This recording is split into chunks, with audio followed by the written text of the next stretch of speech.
sæl og verið hjartanlega velkomin. Það eru Chess After Dark bræður sem að heilsa ykkur. Já, heldur betur. Birkir Karl og Leifur. 280. 280, það Já. er þetta stór tala. Já, styttist í 300. Já, maður hættur að kippa sér upp við þetta. En þetta er ekki venjulegur þáttur. Nei. Ég ætla bara að segja það fullum fetum að gesturinn í kvöld sé vinsælasti gestur Chess After Dark. Já, samanlega því. Það er sko... Það er nánast þannig að þegar hann lappar út, sko, þá er fólk að spyrja mann út á götu hvernig kemur hann næst, sko. Ég byrjar að botna fólk þegar það segir, herru, uppáhaldsgesturinn minn sem kemur í Chess After Dark. Það segir ég. Heiða Guðjóns, það er Heiða Guðjóns. Takk fyrir kærlega. Hvernig liggur á nýjum stjórnarformanni Íslandsbanka? Mjög vel. Já. Ég er bara rosa bjartsýnn og glaður með árið og framtíðina. Já, sko... við förum betur í Íslandsbanka eftir en þetta var rólegur fundur á það 19. janúar eða hvað? Já, það var sjálfkjörið í embættin og það er svolítið sem vinst með því. Það er tísku að tala illa þessar tilnefningarnefndir, margir kallaðar tilfinningarnefndir og það sé verið að hafa völd af hluthöfum með því að einhvern veginn stilla upp lista fyrirfram.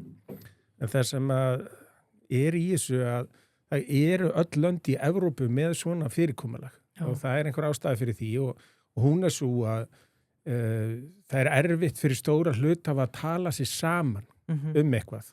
Það er mjög stífa reglur yfirtökuskyldu ef það er einhver ákveðin hópur sem svona stjórnar í fyrirtæki og lífeyrissjóðirnir á Íslandi eru alltaf svo stórir ef þeir ætla að ráða ráðu sínum þá er bara strax orðnir yfirtökuskyldir. Þannig að það er mjög gott að vera með svona millilag, að vera með gamla daga var að þannig að stjórnarformaður átt að ganga á milli og er það rosalega faglegt vegna þess að hann er náttúrulega líka bara að hugsa um sig sem persóna, hann getur ekki tekið sjálfan sig út fyrir sviga og hverja hann vill hafa með sér.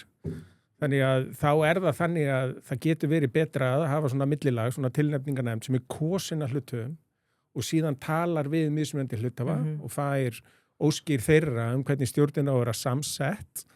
Og það sem er líka að þetta opnar á það að þeir sem kannski eru minna kynntir hér í íslensku atvinnulífi eru að koma kannski erlendis frá eða bara einhverju þetta vegna hafa ekki verið mikið í sviðsljósinu að þeir geta gefið kost á sér og þurfa þá ekki að fara í einhverja rosalega kosningaherferð að hitta alla hluthafa, standa upp á aðalfundi, kynna sig, heldur frekar sjá að með því að gera grein fyrir sér við tilnefningarnefnd að ef hún mæli með þeim að þá eru yfirgnæfin til líkur að þeir komi stað. Já, klart. Kannski minna hlustundur að Heiðar kom síðast til okkar í júní þannig að það verður svona að tala meira það sem við gæst eftir það en annars bara, það var einn sem spurði mig í dag, er þetta fyrsta sinn sem hann kemur? Ég segi, ekki alveg. Hann hefur komið nokkur sem áður. Ég ætla að kynna mannin betur sem að þarf raunar ekki að kynna. Hagfræðingur og komið víða við. Starfið dag sem fjárfestir og eins og nefnir tekið við sem stjórnarformaður Íslandsbanka á 30 samanlega mínu, það var rosalega til hann fyrir ammæli takk fyrir það var ammæliskeiðið mín já, takk við skulum bara vinda okkur beint í frétti vikunar en kannski eitt sem við ætlum að spyrja, sorry landsleikur til Króatíu á morgun, við erum búin að vinna alla 3 leikina, þetta er búin að fylgjast vel með þessu. Ég hef gaman að fylgjast með íslenska landsliðum og mér finnst þessi handboltamóti í janúar við erum bara kærkomin og það er magna, það er alltaf heimsmeistaramóti eða Evrópumót og það er eiginlega sömu liðin að það er eiginlega bara evrópsku lið sem geta eitthvað í sér íþrótt og mér finnst þetta lið núna sérstaklega skemmtilegt það er létt leikandi og það er hraði og þannig að ég er mjög gaman að fylgjast með því svo þekki ég Dag Sigurðsson vel við vorum vinnir síðan í Verslunarskólanum og hann er algjör eðalmaður og auðvitað held ég alls ekki með honum en það er sérstaklega gaman að mæta einhverjum svoleiðis Jálki. Hann líka okkur grátt síðastmaður. Já, ég sammála, það er einhvern veginn gleði yfir þessu, létt yfir þessu á íslensku strákunum í ár. Hvar spáir okkur, hvar endur við?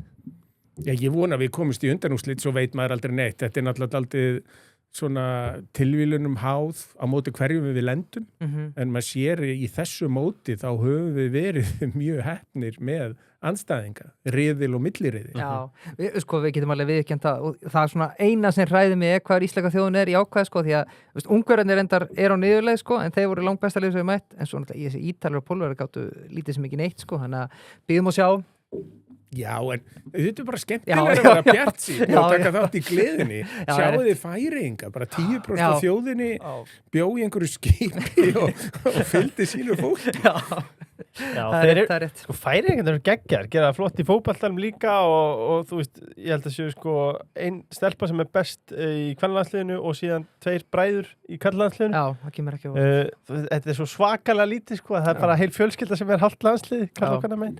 Klart. En höldum okkur á Norðurslóðum í fréttum vikunar. Fyrsta frétt, varnarsáttmáli Grænland. Bandaríkjunum og Danmörk munu semja aftur og grundvelli 75 ára gamals varnarsáttmála. Sömulegis talaði að evrópski bandamenn munu einnig leggja sitt að mörkum til að efla öryggi á Norðurslóðum. Hvernig horfa atburðir liðina daga við þér, Heiðar? Já. Hvernig Trump búin að vera? Já, hann búin að vera bæði óútreiknanlegur og fyrirsjáanlegur. Ég kannu nú bara bestu þakkir að 2019 hafði sett hann Grænland og Norðurslóðir á kortið svo munar. Og þá var Mette að reyna að láta hlæjan út af borðinu og gera lítið úr honum og hann einstaklega langrækin eins og sést ég því að hvað heitir hann, Graydon Carter sem var ritstjóri Vanity Fair og áður Spy Magazine, hann skrifaði fyrir 25 árum síðan að Donald Trump var með litlar hendur og hann ennþá að fá kort þar sem Trumparinn búin að teikna útlínur á höndunum á sér og sjáðu þannig að ef einhver svona þjóðalegi tögi móðgar hann, hvernig bregst hann við því?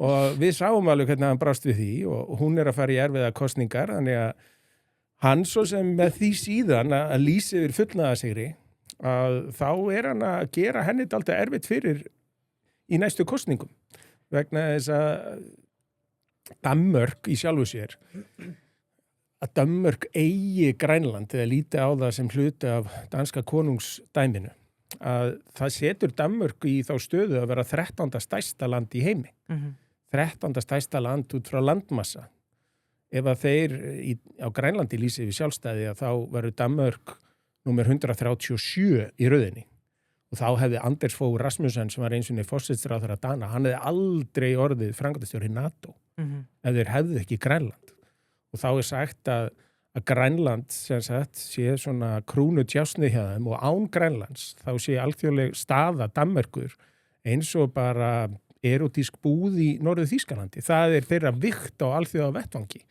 þannig að ég hef nú sagt þetta tvisvar áður og að Danirnir í salnum hafa alltaf labbað út því að vera að flytja fyrirlestra á Norðurslóðir en þetta bara satt og þegar Bessent fjármálaráðherra Bandaríkjanna var spurður núna í Davos í gær það einhverju lífeyrissjóðir í Danmörku sem að selja bandarísk skuldabréf og hann sagði hef ég áhyggjur af því? Nei. Hvað voru þetta? $100 milljónir, það skiptir engu máli og Danmörk skiptir engu máli sagði hann. Þannig að það sem ég aðalega umhugað í þessu fólk á Grænlandi og ég ber mikla virðingu fyrir heimafólki á Grænlandi. Það Inuitar á Grænlandi eru 50.000 manns, það eru 55.000 sem búa á þessari eyju sem 22 sinnum stærri en Ísland og þau eiga skilið að fá meiri sjálfstjórn, fá bara sjálfstæði. Þess vegna var ég sammála Björk Guðmundsdóttur söngkonu, hún sagði bara lýsið yfir sjálfstæði.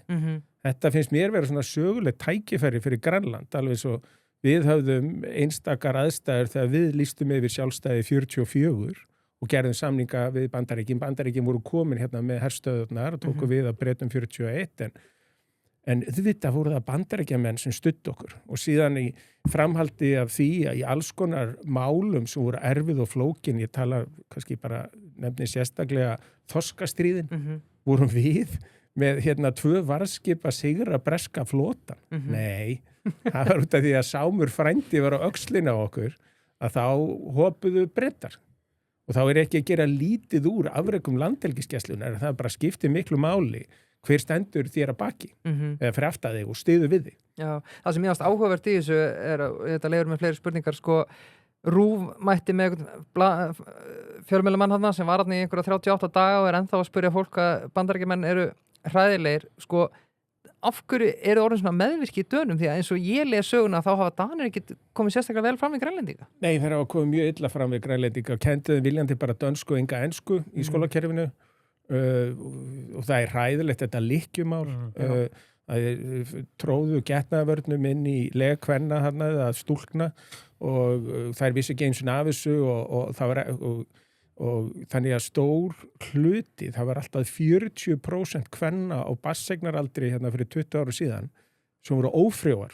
út af aðgerðum Dana og það er bara hræðilegt mál í alla staði og Danir í fyrsta skipti í fyrra voru að biðjast afsökunar á þessu og þannig að það sem er núna á Grænlandi það er flokkur sem vill lýsa yfir sjálfstæði, það er bara eina markmið flokksins að það er eini flokkurinn sem er ekki í ríkisstjórn. Já. Síðan hefur gamli valdaflokkurinn Síumút sem er yfirleitt með 30-40% atkvæða. Þeir vilja lýsa yfir sjálfstæði en gera það svona í ákveðnum skrefum. Svo er, sem ég kalla yfirleitt danska flokkin að það er bara svona sambandsinnar, þeir vilja bara halda sambandinu við Danmörku og það er fyrst og fremst Danir sem búi í Núk sem kjósa þann flokk. Og svo er svona umhverfisverndaflokkur hérna sem er bæði með og á móti þannig að af því að þessi sjálfstæðisflokkur sem vill lýsa við sjálfstæði er fyrir utan ríkisstjórnarsamstarfið að þá er ríkisstjórnin allt og meðvirk með Dönum og meira þess að einhverja vegna Evrópusambandinu þess að við stöndum með Dönum og Evrópusambandinu og Grænlendingar voru fyrsta landi til að segja sig úr Evrópusambandinu 1985 vegna þess að Grænlendingar fengu heimastjórn 79 og Danir voru þá búin að vera í 7 ár í Evrópusambandinu og þá sjálfkrafa var Grænland innan Evrópusambandsins en hafði aldrei haft neitt það að segja. Þeir sáu skip frá Evrópusambandinu koma inn á sitt svæði og mókveiða og vildu þau skip í burtu alveg svo við vildum hérna í landhelgisdeilinu, þorskastríðinu sem ég minnist á. Og sáu því þá einan kost í stöðunni að segja sig úr Evrópusambandinu til að ná fullir í stjórn eftir á sínum auðlindum innan sinna lögsögu. Þannig að segja núna við stöndum með Dönum á Evrópusambandinu, það er algjör þvæla.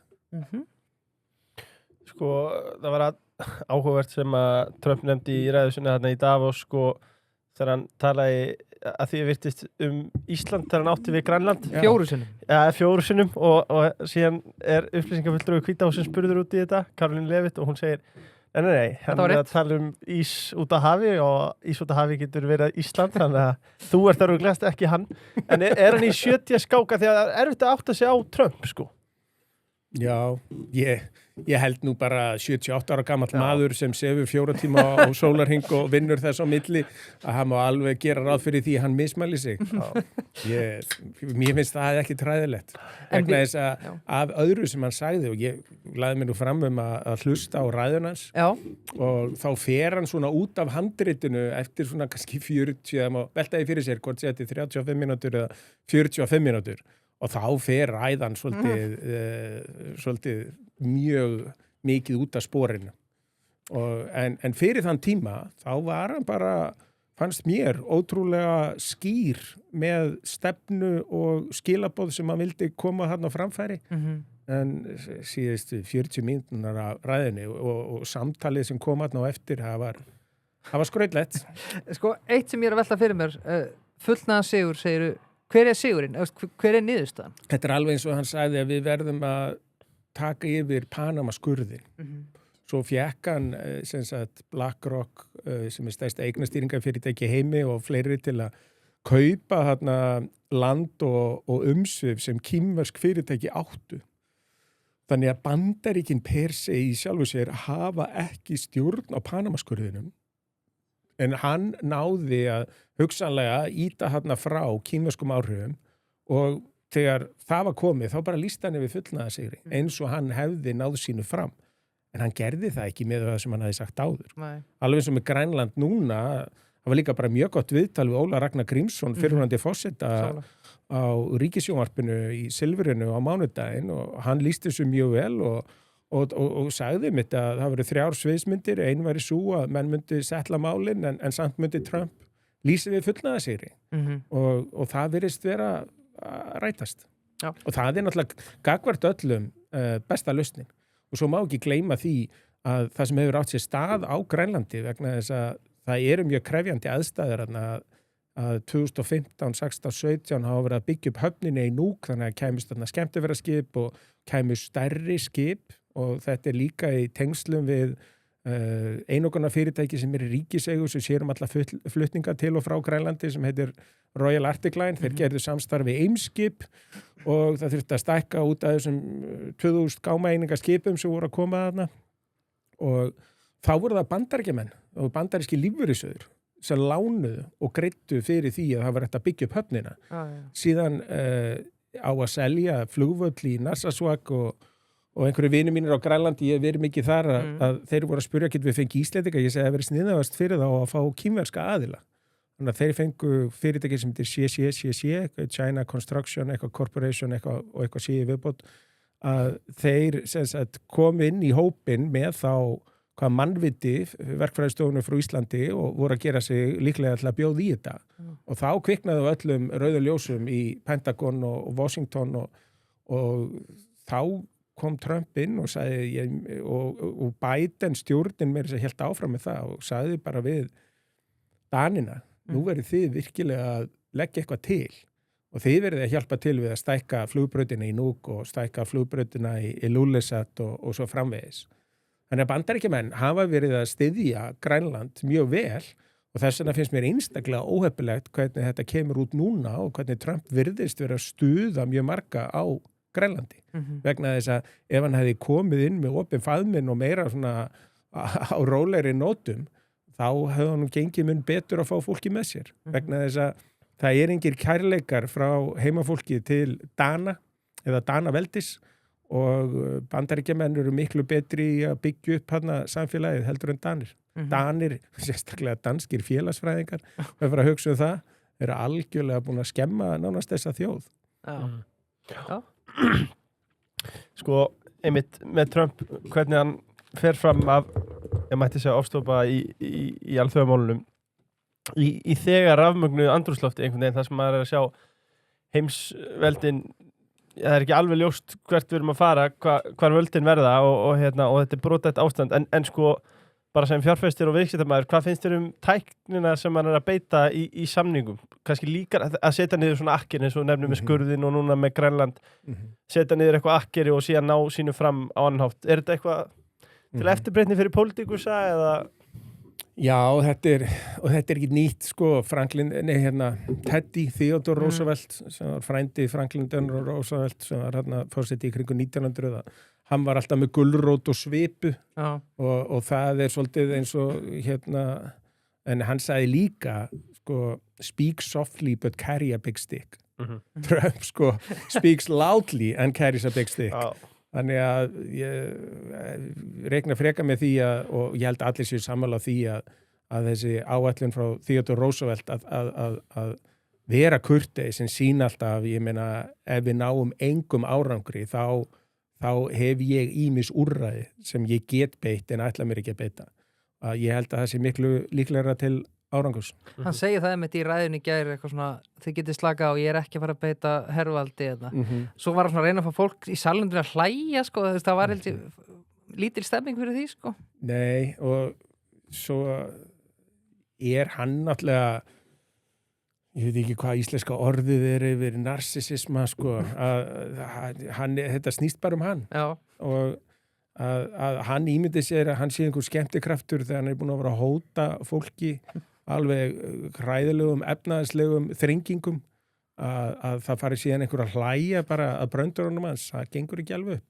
Nei. Skulum færa okkur í næstu frétt. Hlutdeild nýrra íbúða til sölu í fyrsta sinn yfir 50%. Nýjar íbúður eru fleiri en aðra íbúður til sölu á höfuðborgarsvæðinu. Sitja lengur á markanum og safnast upp á meðan aðra íbúður seljast að jafnaði hraðar og hverja fyrra markanum. Þetta hlýtur á mjög slæm þróun og jafnvel fyrirsjáanlega einhver leiti eða hvað? Eitthvað sem kannski talaðum hér áður sko. Já, og það voru náttúrulega komnar góða lausnir eins og Reyrverk kom með og Seðlabankinn eins og með allt að hann vill bara virðist vera hreinlega að fasteignaverð lækki. Og þegar maður horfir heilt yfir Ísland að auðvitað vill maður allir geti orðið sér út húsnæði en ef þú stillir því þannig upp eigum við bara að lækka fasteignaverð. Að þeir sem eiga húsnæði eru ekkert mjög hrifnir af því. Nei. Og Seðlabankinn síðan með þetta verðbólgumarkmið sem hann þarf að halda, sem sagt, ná verðbólgu í kringum 2,5%, að miskusti niður fyrir 4%. Og þá húsnæðisliðurinn stór þáttur í verðbólgu síðustu ára. Þannig að það myndi einfalda starf Seðlabankans gríðarlega ef að fasteignaverð myndi gefa eitthvað eftir. En það endilega gott? Þannig að eins og við höfum rætt hérna áður, þá þetta ekki, sem sagt, þetta frambóðsvandi. Hann alltaf að kæla eftirspurnina, en við þurfum að auka frambóðið. Og rétt frambóð líka, kannski? Já, bara frambóð á húsnæði sem fólk vill og á stöðum þar sem fólk vill búa, þannig skipulagt að það hendi fólki og svo þarf þetta verðlagningin að vera þannig að fólk hafa efni á því. Og þess vegna svona reglugerða fargan og samtökuð iðnaðarins hafa gefið út skýrslur það, hvernig var hægt að lækka fasteignaverð með því að afnema ýmsar reglugerðir. Eins og það má ekki vera með sameiginlegt þvottahús, það þarf að vera þvottahúsin í hverju íbúðu eða eitthvað slíkt og það þarf að vera geymsla einhvers staðar og svo þarf að vera aðgengi fyrir fatlaða hverju einustu íbúð. Með þess að öryrkjabandalagið hefur komið fram og sagt þetta ekki gert fyrir okkur. Nei. Þannig að hversuna þetta þá ekki lagfært? Síðan sveitarfélögin mjög skuldsett af því að þau hreinlega bara ekki nógu vel rekin og þau þurfa að taka til í grunnrekstrinum en þau hafa verið að fjármagna sig með því að sprengja upp lóðaverð og selja lóðir á allt á háu verði sem bara fyrir beint út í fasteignaverði til almennings.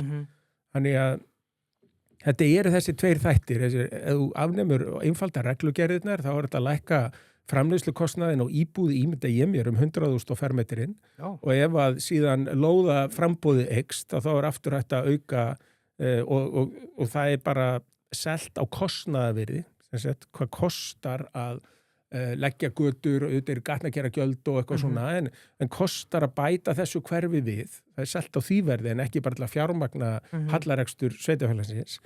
Að þá getur sem sagt, lóðaverðið líka farið mjög mikið niður og þar með lækkað framleiðslukostnaðinn á per fermetri cirka 100.000 skall. Já.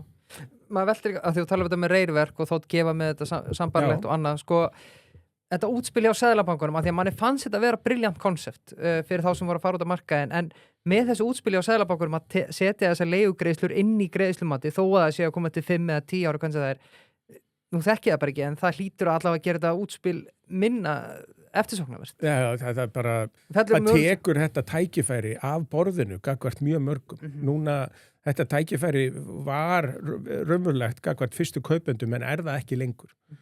Og það sem ég ímynda mér, það eins og Seðlabankinn hafa orðið hræddur við það að þarna kæmu sem sagt sölur fasteigna sem allt eins og nýjar íbúðir kosta 900.000 skall pluss fermetrinn, að það yrði bara nýja verðið. Og þá væri húsnæðisvísitalan að hækka og þá væri meiri líkur á því að leiguverð myndi hækka og þá væri húsnæðisliðurinn í verðbólguvísitöluna að hækka og þá væri erfiðara fyrir Seðlabankana að hemja verðbólguna. En það ekki bara rétt? Seðlabankinn þarf bara samt að vinna sína vinnu og það í grunninn það sem heldur upp í verðbólgun á Íslandi, það útgjalda gleði ríkisins. Heldur betur.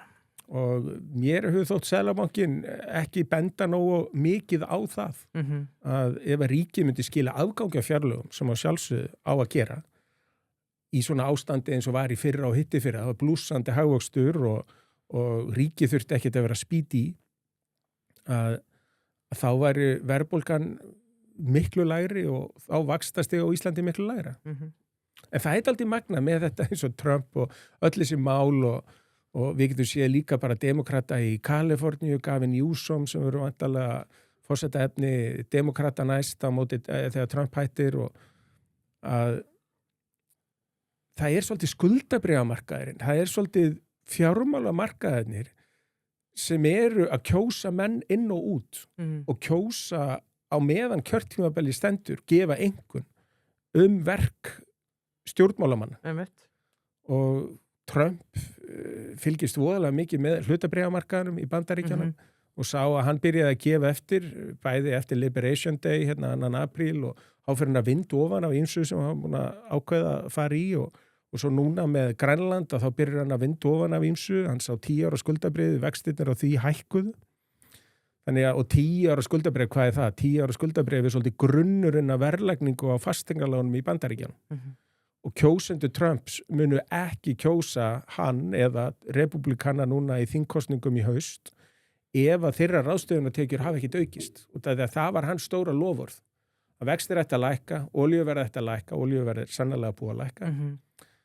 En vextir hafa ekkit lækkað vegna þess að hann er alltof útgjaldaglaður. Já, einmitt. Klart. Múlakaffi. Múlakaffi. Þeir töfra fram veisluna þína, sama hvert tilefnið er. Og nú er fólk að keppast við að blóta þorran. Já. Og þá er eins gott að vera með súrmatnin frá Múlakaffi. Heldur betur rútspunkana, sviðakjamman, sviðasöltuna. En svo eru þau reynda líka bara með almenna mat og geðveikan stað í Hallamúlunum. Sko. Já, það er enginn sem að græja þetta betur. Og svo eru fermingarnar á næsta leiti. Múlakaffi. Guðana bara ekki fara að rugglast. Ég þekki eitt sem að ætla að panta fermingamat en pantaði súrmat í ferminguna. Já, nei, ekki gera það. Barnið var ekki sátt. En það var líka bara vandaglagt. Það kunni ekki gott að meta. Kunni ekki gott að meta. Nei. Kaldi. Bóndadagurinn og bjór. Úf. Það er tvenna. Það er iconic duo. Já, það er það sem bóndin á skili. Það er almennlegur þorrabjór frá Kalda. Já. Og hvort sem það er með handboltanum eða á blótinu. Bóndi vill gæðum frá magn. Bóndi vill Kalda. Við höfum aldrei verið að hamra á því með Kalda. Þarna varist eftirlíkingar og... Þú ert ekkert að drekka einhverja 8 þorra Kalda, sko? Nei, þú tekur bara 2, 3, 4 og nýttir lífsins. Já, og svo er það Volt Plus. Já. Það er auðvitað í fullum gangi Volt Plus Weeks tilboð. Það er rosalegt og ég hvet hlustendur til að, sem eru ekki með Volt Plus, að fara í Volt Plus áskrift og sjá það sem er að græða og hverju pöntun er ótrúlega að sjá. Það er verið að gefa þetta. Líka sko 490 krónur fyrir 0 krónur heimsendingagjöld. Já. Þetta er bara, þetta er vasapenningur. Þú ert helviti fljótur að borga þetta upp. Bara, ég fundi talsvert þær í fjárhæði bara milli sætan í bílnum mínum. Já. Bara eins og þessir tollar sem hann ætlaði að setja á þessi helstu lönd sem að stundi við Dani þarna. Bara hefum geta sagt honum að það er kannski haft neikvæð áhrif á hlutabréfamarkaðina eða eitthvað. Jú, og svo líka það er að koma núna bara frá Hæstarétti Bandaríkjanna niðurstaða, sem er þá endanleg niðurstaða, hvort að allir þessi tollar sem að setja á eftir 2. apríl standist stjórnarskrána. Vegna þess í stjórnarskrá Bandaríkjanna, og það er nú líka hér á Íslandi, að það má ekki sitja á skatta og tollar eru bara skattar og veiðigjöld eru bara skattar og fólk kallar alls konar hluti, alls konar nöfnum til að komast hjá því að kalla það á skatta í lagfræðilegum skilningi er þetta bara skattar.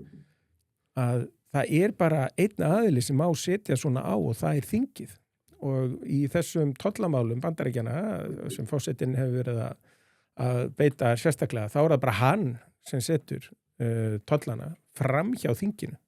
Þannig ef að Hæstiréttur Bandaríkjanna kemst að því núna þetta sé allt ólöglegt. Það verður mjög áhugavert að sjá. Þannig stóra plaggi sem hann hélt á þarna með öllu löndunum, það geti það lúkkaði svo prófa eitthvað. Ég er svo líka með myndin sem var tekin af því þegar hann var að semja við Ursulu von der Leyen fyrir Evrópusambandinu og hann var á golfvellinum hann í Skotlandi og bara súmeraði, kallaði bara alla til sín og þetta er náttúrulega, þetta er alveg kostulegt að fylgjast með þessu að þá var hann bara búin að skrifa þegar maður þekkir alveg skriftina, svo hann skrifa með svona stórum breiðum penna, ekki bara undirritun heldur hann er að skrifa inn á og þetta sem stóð þarna hjá honum sko, þetta er náttúrulega þetta er svo einfalt og þessi samningatækna hans er svona nákvæmlega eins og þið voruð að lýsa. Það er að ganga rosalega langt, leggja eitthvað akkeri þar og svo máttu draga svolítið frá en þú ert búin að færa þröskuldin svo rosalega langt í burtu að allt í henni er fólk bara sátt við það og fá sér 10-20% toll. Eitthvað sem átti ekki að vera til. Sko, bara til að slúta þessu, hvernig fannst þér orðræðan vera hérna á Íslandi og utanríkisráðherra og annað og fannst þér vera kannski ómikill hræðsluorður í gangi bæði hérna á Íslandi og bara í Evrópusambandinu almennt? Já, allt og mikið. Ég var nú bara að hrósa Kristrúnu Frostadóttur vinkonu ykkar vegna þess að hún kemur hérna í blaðviðtal framan á einhverju blaði og segir bara við stöndum með Bandaríkjunum og mér fannst það kjark mikið hjá henni að segja það og það var eina viti sem átt að segja. Já. Mjög gott. Skulum færa okkur í næsta. Sko, við komum að sinna á hann. Já, við erum mætt með nýjan stjórnarformann þetta. Heldur betur hlutafarnir. Hann verður svolítið að halda áfram að segja hlutin eins og þeir eru. Vonandi hann mun halda af því. Já, mér heyrist það ekki að breytast neitt, sko. En já, við hlutafar erum lukkulegi með þig. Á saman tíma hangir stærsta málið í loftinu. Samruna viðræður við Skaga. Það eru vísfossar íslensk verðbréf sem hófust með skilmálaskjali í október 2025. Byrjum einfallega á því af hverju ákvæmst að bjóði fram í stjórnarformann? Það var orðin breyting á næstu helmings hlut í bankanum. Það er þess að ríkiseldi 45% hlut og þá þegar það er hann að stjórn sem hefur verið kosin inn af gömlu hluthóðunum og svo hafa orðið svona miklar breytingar á hlutahópnum það fannst mér þurfa að endurnýja umboð stjórnarinnar áður en að yrði farið í meiriháttar kaup eins og kaup á Skaga eða meiriháttar strategískar ákvarðanir eins og stefnumótin í kringu það að fara meira í erlenda starfsemi að byggja upp segjum fjármálastarfsemi í Bretlandi eða Norðurlöndum eins og hefur verið rætt. Töluðu við Kviku eða spurðu til Kviku líka? Já, og þess vegna fannst mér bara nauðsynlegt að það veri endurnýjað umboð stjórnarinnar og síðan myndu nýju hlutafarnir setja eitthvað mark á stjórnina með einhverju breytingum. Þannig að ég er bara mjög lykkulegur með hvernig til tókst og eins og ég talaði hérna uppæfi þessar tilnefningarnefndir að þeir höfðu samband með hennar lista með þessum 7 stjórnarmönnum sem voru síðan sjálfkjörnir á fundunum og sýndu stærstu hlutu þann lista og fengu bara einróma stuðning við hann. Þannig að þá er þessi stjórn með mjög sterkt umboð frá núverandi hlutum, ekki einhverjum gömlum hlutum, heldur bara núverandi hlutum og það finnst mér skipta miklu máli. Já, þið er alltaf komið 2 nýjun í stjórnina, þú og Margrét, sko, einhverju getur hort á þetta blaði sagt að það er nú ekki mikil endurnýjun en Heiðar ráfið 10 segi ég nú. Sko, nú ertu búin að sitja einhverja stjórnarfundi, heldur að verði einhver raunveruleg breyting, heldur að hluta að muni finna fyrir þessu komin í stjórn? Já, ekki spurning. Og ég hef áður verið í formennsku í stjórn í Kaupöllinni og legg mig fram það að þjóna hluthöfum.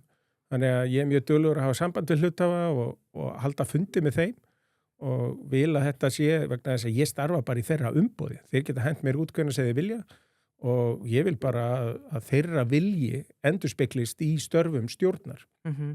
Og síðan er það stjórn sem ræður forstjóra og síðan er það forstjóri sem ræður öllu innan fyrirtækisins. Þannig að stjórn getur ekki farið að tala við einstaka starfsmenn eða skipta sér að einstaka málum. Stjórnin það bara koma sér saman stefnu með starfsfólki og síðan sjá til þess að forstjóri fylgi þeirri stefnu. Og þess vegna er ég bara mjög bjartsýnn á framhaldið í þessu. Já, sko það sem ég held að hlustendum munu sperra eyrun núna vel, þessi samruni við Skaga, ef við byrjum bara einni einfaldri, hvernig horfir þetta við þér? Íslandsbanki hafi ákveðið að fara í þessar samruna viðræður og hvaða líkur setur á að þessi díll klárist? Ég set nú bara allt í lagi líkur á að hann klárist, en að hann klárist óbreyttur, það held ég að sé ekki mikill vilji hluthafa fyrir því. Það var skrifað undir yfirlýsingum að búa til samruna skjal sem er þá einhvers konar samningur, það er ekki búið að gera endanlega samning. Þarna 7. október 25 sem er óheppileg tímasetning, þetta er afmælisdagur hrunsins en hvað það? Og strax þar á eftir voru hluthafar sem höfðu miklar athugasemdir við skiptigengið og annað sem höfðu samband við mig og við sáum lífeyrissjóði strax byrja að selja hlutabréf út af þessu og það sem gerist ekki hjá Landsbankanum þegar þeir keyptu TM, það var ekki sett í hendur hluthafa að ákveða hvort að viðskiptunum yrði. Þeir ákveða að væri bara stjórnin sem myndi taka ákvörðun. En Íslandsbanki er það umhugað hluthafana sína, þeir segja að við erum tilbúin að ganga í þessi viðskipti svo lengi sem hluthafa fundur samþykkir þetta. Og ég var nú bara viss það að hluthafafundur myndi fella þetta. Já. Þannig að ég fannst skipta máli að hluthafar endurnýjuðu umboð stjórnar. Þannig að það væri hægt hjá nýrri stjórn að gangi málið og ná fram vilja hluthafa. En er ekki bara einn hluthafi í Landsbankanum með það? Eða svo gott sem? Jú, og þá var það mitt svo sem Þórdís Kolbrún sat á því hlutabrifi á þeim tíma sem fjármálaráðherra og var alveg brjáluð og var að munnhöggvast við Lilju Einarsdóttur bankastjóra. Jú. Ég meina, það náttúrulega einhvers konar farsi að eigandi bankans sem hefur umboð til að fara með eignarhlutin í bankanum, að hann sé alfarið á móti því að þessi hefur verið ríkisvæða tryggingafélag en bankin bara gera það samt. Já, það var ákveðin farsi, það er alveg rétt. Sko, ég hlusta á frábætu viðtalið hjá Akkur sem glæni hlaðvarp og með mjög gott greiningafyrirtæki. Flott, sko, og svo ef ég nú hitti nokkru sinnum, sko, ég velti fyrir mér, sko, við erum ennþá inn í samræðum á Skaga. Sko, ég velti fyrir mér, og ég held þú sért sammála mér að það oft gott kannski að byrja að taka til heima á sér áður maður býður fólki í heimsókn. Ekki kannski þetta struktúra bankan inn á við áðurinu farið í ytri vöxt? Jú, og ég hef sagt í þætti hjá okkur síðasta sumar að mér finnst Íslandsbanki einmitt eiga að gera það og Íslandsbanki væri ódýr og það væri hægt að auka arðsemi bankans umtalsvert. Ég nefndi hérna hjá Akkur að til að mynda þóknanatekjur, sem sagt bankin hefur tvær aðal tekjustóðir, það eru vaxtatekjur og þóknanatekjur. Og yfir 10 ára tímabil hafa vaxtatekjurnar vaxið 80% en þóknanatekjurnar staðið í stað. Ef að þóknanatekjurnar hefur vaxið með sama hætti og vaxtatekjurnar þá væri hagnaður bankans í dag að öðru óbreyttu 10 milljörðum hærri. Já. Það væri 35 milljarðar en ekki cirka 25. Þannig að með því að endur vekja þóknanatekjurnar og þóknanatekjur er algjörlega valkvæðar. Það er bara viltu þessa viðbóta þjónustu eða ekki. Já. Það er oft í umræðum bankar einhverjum vegna mjög óvinsæl fyrirtæki og margir eins og Stefán Ólafsson og fleiri líta á það eins og bankar eigi peningana sem þeir eru að lána. Já. En bankar eru fjármagnaðir á innlánum. Það eru innlánseigendur sem eiga þá peninga sem bankin er millilegur í að lána síðan áfram. Bankin á ekki einu sinni eina af hverju 5 krónum sem hann er að höndla með. Eiginfjárhlutfalli er kannski 20% eða það hann að minna. Þannig að þetta er fyrst og fremst peningur þar sem bankin er millilegur á milli fjármagnseiganda og lántaka. Og ef við ætlum að skoða samfélög, að þá skiptir rosalega miklu máli upp á þróun samfélag að það sé virt bankakerfi, að það sé almennileg þjónusta, traustir bankar og svo þá fá þeir innlán og fólk til í að lána þeim peninga líka í gegnum það að kaupa bönkunum skuldabréf og bankin lánar síðan út hinum megin. Og þess vegna finnst mér að þetta er svona grunnurinn, þetta eru vaxtatekjurnar, en þóknanatekjurnar, það er afleidd þjónusta, alls konar þjónusta sem bara hver svo sem er í viðskipti við bankan getur bara ákveð hvaða innlánseigandi, hvaða lántaki, hann getur bara ákveðið, vil ég fá þessa eigna umsýslu þjónustu, vil ég fá þessa verðbréfa þjónustu, vil ég fá þessa fyrirtækja þjónustu og Íslandsbanki sögulega séð var alltaf rosalega framalega í því að komi nýjungar og það voru frægar auglýsingar, ég man eftir 1980 eitthvað, Iðnaðarbankinni með á nótunum og Iðnaðarbankin gengur inn í Íslandsbanka hérna cirka 90 eitthvað svona að Íslandsbanki hélt áfram með þetta og fyrstu heimabankarnir, hraðbankarnir, fyrstu afleiðurnar, fyrstu hlutabréfavalréttirnir, fyrstu hitt og þetta voru sem sagt viðbótar þjónusta sem kom hjá bankanum og ég tel að bankin hafi gena mengi sem hreinlega bara vill fara í nýsköpun og frekari þróun á þjónustunni. Þannig að þetta byggja upp þennan hluta starfseminnar. En langaði, sko, ef við teiknum bara upp samkennsásið, þú ert með Kviku sem er svona fjárfestingabanki og þú ert með Ariabanka og þeir eru náttúrulega verið að núna og svo ert með Landsbankan sem er svona banki alla landsmanna og svo ert með Íslandsbanka, þú veist, langaði þeir að halda áfram að þeir brauta Íslandsbanki sé bestur í öllu eða eitt einbyttökur að ykkur sem býr til meiri penning? Já, hann á auðvitað bara að vinna á sínum styrkleikum og ég tel að einna styrkleikum bankan sé að koma með nýjungar. Þannig að hann á að fara meiri í það eins og hann var alltaf í.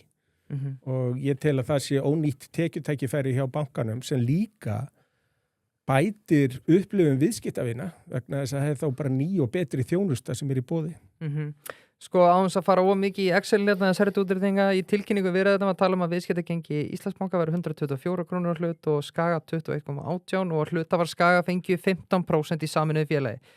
Svo náttúrulega sjáum við í dag að Íslandsbanki er með gengi 143 og Skaga 90,7 við lókumarka. Sko áns að fara í eins og segja einhverja útreikninga en það gefur nokkuð auga leið að það þarf eitthvað að endur skoða þetta eða eitthvað. Já, ég tel að það sé verið að því og ég er náttúrulega bara bundin trúnaði hvað fer fram á stjórnarfundum en hvað í gangi þar segir? að það bara ferli í gangi og það bara mjög faglegt fólk sem að vinna í því.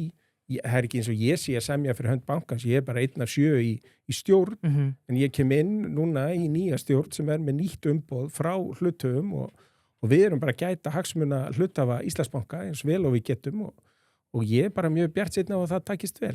Já, og þá kannski má við að spyrja, við hættum að tala skiptihlutfalli og förum bara að tala kaupin per se, þú veist, líklega með einhverja samleiðarna, dreifing tekna, farið vísarna inn og svo erum við fjárfestingarbanka og íslensk verðbréf. Sérðu mikil samleiðar áhrif að það? Já, ekki síst út af því að það annar viðskiptamannahópur sem hjá Vís að stóru leiti heldur en hjá Íslandsbanka. Þannig að þá svona auðveldar að vera með krosssölu að einhver viðskiptavinur Vís ekki í viðskiptum hjá Íslandsbanka, einhver viðskiptavinur Íslandsbanka að tryggja ekki hjá Vís og þá þetta svona tvö mengi sem geta alveg stækka kónahóp beggja umtalsvert. Já, erum við með einhverja tímalínu í þessum samruna? Já, það einhver tímalína en það ekki eitthvað sem stendur og fellur á næstu vikum. Það ekki svo knaft. Nei, þú hefur lengi staðið fyrir því og ég tók nú viðtalið í NBA-reitgerðinu minni að þú reyndir alltaf að vera með ánægasti viðskiptavinnuna sín sem að gekk bara ansi vel hjá þér. Þú talaði að þitt helsta keppikefli verði að vera með ánægasti viðskiptavinnuna hjá Íslandsbanka og sækja áfram með fjártækni. Þannig eins og þú tala kannski finnst þér kannski aðeins að sofa verðunum þar, má ég segja. Já, það bara dálítið erfitt. Þú ert með ríkið inni sem fyrst meiri hluta eða bara eina hluthafan og svo helminguður sig og voru komnir rétt undir 50% að þá það dálítið erfitt, þú ert með ríkið sem hluthafa að ætla að fara í einhverja 5 ára vegferð vegna þess að ríkið, þeir ætluðu ekki að eiga þetta í 5 ári viðbútt og þeir þá til í að skuldbinda sig í lengri tíma verkefni sem tekur lengri tíma að uppskera úr. Þannig að hluthafahópurinn hreinlega, hann bara bauð ekki upp á það. Og núna hins vegar bara komin bara mjög flottur hlutafahópur og ég tel að við séum með virkilega góða stjórn, þannig að ég held að núna umboðið sem forstjórinn fær og hann þá með umboð, sko, mjög sterkt umboð frá okkur og við höfum sterkt umboð frá hluthöfum að það vinnur sig alveg í gegnum bankan, þannig að starfsmenn hafa ríkara umboð til að fara í nýsköpun og framþróun. Og hann verður forstjóri áfram í ungunni? Já. Mjög gott. Eina lokum verður Íslandsbanka til þess að slúta þessu. Hvar verður Íslandsbanki árið 2030 með þig áfram sem stjórnarformann? Já, ég vona það. Ef að hluta að treysta mér í það, þá treysti ég mér í það. Og ég tel að almennt að stjórnarmenni ekki að vera lengur en 8 ár, en ekki skemur en 5 ár. Auðvitað getur alltaf eitthvað komið upp á, einhver þarf að hætta, en maður á ekki að gefa kost á sér í stjórn nema maður treysti sér til að taka minnst 5 ára verkefni að sér vegna þess að það tekur tíma að koma sér inn, það tekur tíma að byggja upp traust. Banki mjög niður njörfuð starfsemi, mjög mikið eftirlit og annað og það þarf að vinna mjög vel með eftirlitsaðilum. Þetta ekki eitthvað sem að bara kollvarpar eða breytir rosalega miklu á skömmun tíma, þetta þarf að gerast yfir nokkur ár. Þannig að það sem ég að ræða bara einhver 5 ára vegferð. Og þess vegna finnst mér eins og fyrir mig ef ég fengi að vera þarna í 5 ár þá held ég að ég hefði betri tækifæri til þess að koma einhverju góðu til leiðar. Kannski ein frá mér að lokum, Birna Einars var hjá okkur síðast árið í mjög góðu viðtalið, þar sem hún talaði að þeir reyndu alltaf að reka sig ekki sem ríkisfyrirtæki heldur sem einkaaðili, en svo velti ég fyrir mér að myndu allir segja það sem að vinna hjá hinu opinbera að þessi að reka sig sem einkaaðili en ekki sem ríkisfyrirtæki. Auðvitað það samt þannig inn í enda ríki eigandi og það hefur ákveðna hömlur. Ég böngur sem það tekist vel til, bæði Íslandsbanka og Landsbankanum hingað til að vera á samkeppnismarkaði þráttur. Já, leifum kannski sérfræðingum, það rétt? Já, mér finnst Lilja hafa gert alveg frábæra hluti í Landsbankanum. Já, klart. Við skulum færa okkur í olíuleitina. Mættir olíuna. Já. Mættir á Drekasvæði. Já, nú er það Drekinn. Þú hefur sagt að tekjur ríkisins af olíuvinnslu á Drekasvæðinu gætu numið alltaf 33.000 miljardum króna. Ég held að vera 33 miljardar, ég bara höfði að googla aftur þetta. Nei, 33.000 miljardar, ég að skrifa rétt. Þessi tala einmitt eins og bara Drekar í ævintýrunum, sko. Maður bara skilur þetta ekki. Þú getur aðeins farið með okkur og sauman á þessu. Er þetta tunnufjöldi? Já, þetta og núna olíuverð búið að lækka. Frá því að við ræddum saman síðast, þá var það svona 65 og nú er það komið undir 60 en það breytir ekki stóru myndinni, þetta ennþá sko 10.000 miljardar sem væru tekjur ríkisins ef að það eru 10 miljardar tunna þarna. Þannig að ég mjög spenntur fyrir því að koma með alþjóðlega aðila inn til ríkisins en við erum auðvitað búin að vera í samtali við stór alþjóðleg oljufyrirtæki sem eru trúverðug og fjárhagslega burðug og með þekkingu á þessum svæðum og þessu svæði sérstaklega. Þannig að það sem þau segja líka en erum við velkomin? Við eins og máli standi í dag og eins og oljulöggjöfin í dag að þá ef einhver kemur og bankar upp á hjá hennur opinbera, þá áhefðu opinbera að fara í greiningu á viðkomandi og svo ef hann hæfur að afhenda honum leyfi. Þannig löggjöfin. En það sem að lönd hafa alltaf gert að fara í útboð á leyfum vegna þess að það sýnir svo mikinn opinn faðm að segja bara hér erum við með útboð og það geta allir sótt og gjöru svo vel og komið endilega. Frekar heldur þú bankir upp á og segir já lögin segja þú mátt ekki segja nei við mig. Já, þú verður að skoða þetta. Þú verður að láta mig hafa leyfi og hvað gerir svo? En það sem að ég svona halla mig svolítið og gefi mér traust á þessu, það svo staðreynd að löggjöfin á Íslandi, þetta byggir líka á milliríkjasamningum eins og við norðmenn. Og við erum með fullt af alþjóðlegum milliríkjasamningum og ef að við værum með aðila og Norska ríkisolíufélagið sem ég vissum að taki þátt í þessu með okkur, Petoro, þeir voru síðast með 25% hlut með okkur, ef að þeir kom inn og síðan fara einhver íslensk stjórnvöld í framtíðinni, ef við erum búin að fá leyfi, við erum byrjuð að bora eftir olíu og svo vinna olíu og þá að fara krukk í löggjöfinni að þá myndi Ísland lenda í meiri háttar lagalegum útistöðum alþjóðlega og bara brjóta alþjóðlega milliríkja samninga. Þannig að það svona gefur þessu miklu meira traust út á við. Eftir stendur samt að svona það skipti máli bara að það sé velvild og þess vegna var ég óskætt í því og hef sagt að það var auðvitað best ef að Íslenska ríkið færi bara í útboð á leitar- og vinnsluleyfum. En ef að það gerist ekki þá mun ég samt koma með einhver aðila hérna sem eru frábærir og kunna þetta og geta þetta og hafa fjárhagslega burði og þekking og annað og bara kría út leyfi. Sko, sorry, eitt sem ég er alltaf fyrir mér, Guðlaugur Þór hefur nú komið oftölugar á góðinu þáttarins, Jóhann Páll var einu sinni komið og við höfum verið að spyrja út í þetta og ég hugsa alltaf, okkur ég heiðir ekki hérna með okkur þegar við erum að grilla það, sko, þeir svara alltaf bara einhverju, sko, þeir segja bara, nei, það hefur enginn hæfur aðili verið hérna og þetta hefur bara alltaf fallið sjálft sig og þetta hefur alltaf verið í boði. Ja, hefur komið að lokuðum dyrum hjá til dæmis þessum 2 mönnum? Já, ég vil ekki láta þá hafa tilli ástæðu til að hafna mér. Þannig að ég vil hafa bara 100% fullbúna umsókn sem þannig að það ekki hægt að neytinni. Og þá held ég að bara núverandi ríkisstjórnarsamstarf sé þannig að Viðreisn sé fylgjandi og Flokkur fólksins mjög fylgjandi og að minnskosti helmingur samfylkingarinnar sé fylgjandi. Þannig að þá þetta eitthvað innanbúða mál hjá samfylkingunni. Já, Róbert. Skemmtilegt. Já, sko, maður veldi fyrir sér Dreka Kolvetni HF, þetta félaginu. Já, kannski maður bara orðin vænisjúkur, ég veit það ekki. En fjárfestingin sem að þyrfti til, hún þið talsverð og hún þið 10 milljarðar. Bara bóra hólu vantarlega 20 milljarðar.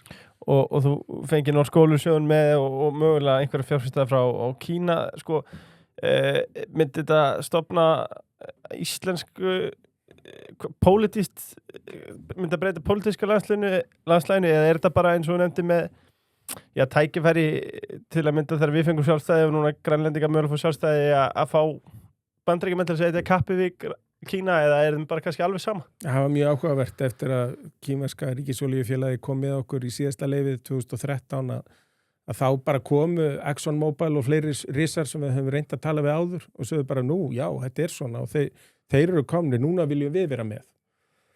Og áður við sömdum við Sinok kínverska félagið þá var mjög stórt breskt félag sem vildi vera með okkur en við völdum kínverska félagið vegna þess að þeir voru tilbúnir að setja bara hreinlega meiri pening á borðið og segja, við erum bara til í að setja þetta skrifletnir í samninga, við erum til í að fara fram yfir borun, taka þátt í borunni, bora og halda áfram með verkefni. Og meðan breska félag var svona, við skulum fyrst gera þessar rannsóknir og svo sjáum við. En þetta breska stóra félag hafði samband við Orkustofnun og hafði samband við stjórnvöld eftir að við fengum leyfið og voru að heimta nýtt útboð og þeir getur líka sóttum. En það sem eftir stendur eftir þessar rannsóknir og það sem við gerðum á sínum tíma að það er ákveðin hluti þarna af svæðinu sem við teljum að sé mjög ríkt af olíu og gassi og sérstaklega olíu. Og við teljum að séu bara 10 milljarðar að tunna þarna, þannig að við myndum auðvitað bara fara beint aftur á þann stað sem við ætluðum okkur að bora á sumarið 2018. Já. Sko, hvað þarna, að ég að horfa á þetta dálítið eins og vinnur okkar eldur í Amarok, sko, hvað verður þið búin að eyða miklu pening áður en að þið byrja að búa til pening? Já, það eru 10 milljarða króna. Þannig menn var ekkert að fíblast með að gera þetta? Nei. Og það er svona almennt maður skoðar olíubransan að þá er þetta skipta honum upp. Það er sem sagt leit og svo það sem er áhættumest, það er leit á nýjum svæðum, það sem hefur aldrei verið borað áður. Þar tala menn oft 100x, að þú 100-faldar fjármagnið sem þú setur ef að þú finnur það sem þú heldur að sé þar. Síðan er það að fara í leit á svæðum sem eru meira þroskuð og komið frekari innviði og annað. Það er meiri samkeppni og það er oft búið að taka bestu bitana, það eru menn oft að tala 10-20x og hittir á það sem þú ert að leitað. Síðan ertu komin í svæði eða í hluta vinnslunni sem er að taka yfir borhólu þar sem er búið að bora og bara rekana, að það eru menn að tala kannski 15-20% ávöxtun á ári sem er auðvitað miklu minna en 20x eða 100x. Og svo ertu komin í eins og olíuhreinsun og flutninga og það ert að tala bara 10% á ári. Þannig að þetta er svona mismunandi hvar í keðjunni þú staðsetur þig. En það eru mjög fá svæði eftir sem eru kölluð svona bara frontier, bara svona ný ósnert svæði. En hvernig myndu við leysa þetta, sko, og ég bara afsaka fáfræði mína hérna, myndu við til dæmis vera bara með eins og Noregur, bara íslenskan olíusjóð eða myndu þið bara borga gífurlega há auðlindagjöld, ég veit að þú veist það ekki en... En það sem væri best fyrir ríkið, það væri bara að læra þeim sem hefur farnast best hvað þetta varðar og norðmenn er bara nærtækt dæmi að það er þetta að borga upp alla ríkisskuldir og það er þetta að lækka skatta og svo ferðu að leggja til hliðar vegna þess að þú vilt ekki að þetta sé auðlind af því að þetta er ekki endurnýtanlega auðlind, þetta er auðlind sem tæmist, að það sé bara ein kynslóð sem njóti góðsæðunni og þess vegna er eins og olíusjóður Normanna þrátt fyrir að Nikolai Tangen sem er mjög hæfur í að stýra olíusjóðunum, hann er að fá alltaf nýja peninga inn að því að skattheimtan er slík af olíulindunum í Noregi, hann er alltaf að fá meira fjármagn inn, en svo er hann með 10% ávöxtun cirka að meðaltali síðastliðin 6-7 ár sem hann er búin að vera þarna af sjóðunum. En samkvæmt lögum að þá má hefur opinbera taka bara 3% af sjóðunum á ári. Þannig að þú ert með 10% ávöxtun, ég er ekki að segja að hann hafi það náið því aldur og æfi, en segjum að náið 5% og það er alltaf bara verið að taka 3%. Þá er þetta og það segjum sem svo að það sé búið að tæma lindirnar og sjóðunni sé bara eftir. Þá er þetta eitthvað sem dugar í hundruður ára. Og það er náttúrulega hugmyndin með því að leggja svona til hliðar. Klart. Þannig að það séu nóg margar kynslóðir sem njóta góðsæði. Já. Við erum alltaf alveg að frættar út olíu. 2030. Það verður spennandi lífstíll hjá okkur. Nú maður aðeins búin að vera að spara og leggja fyrir og á nokkra 100 kalla, jafnvel miljón. Jafnvel. Fyrir menni svo mig, verður eitthvað tækifæri að komast í frumútboði, eignast eitthvað í borholunum? Nei, ég held ekki. Ég held að þú getið chippað 200 skalli. Þetta náttúrulega svolítið 1 og 0, sko, þó þessi verið að bora fyrir 20 milljarða. Jú, þú getur selt hugsanlega rannsóknar, niðurstöðnar fyrir 100, 200, 300 milljónir, en það verður það sem þú fengir upp í 20 milljarða kostnað. Þannig að þú fengir kannski 1% tilbaka, tapaði 99%, eða þú getur 100-falda fjárfestinguna ef það eru 10 milljarðar tunnara og þú hittir á það. Sko.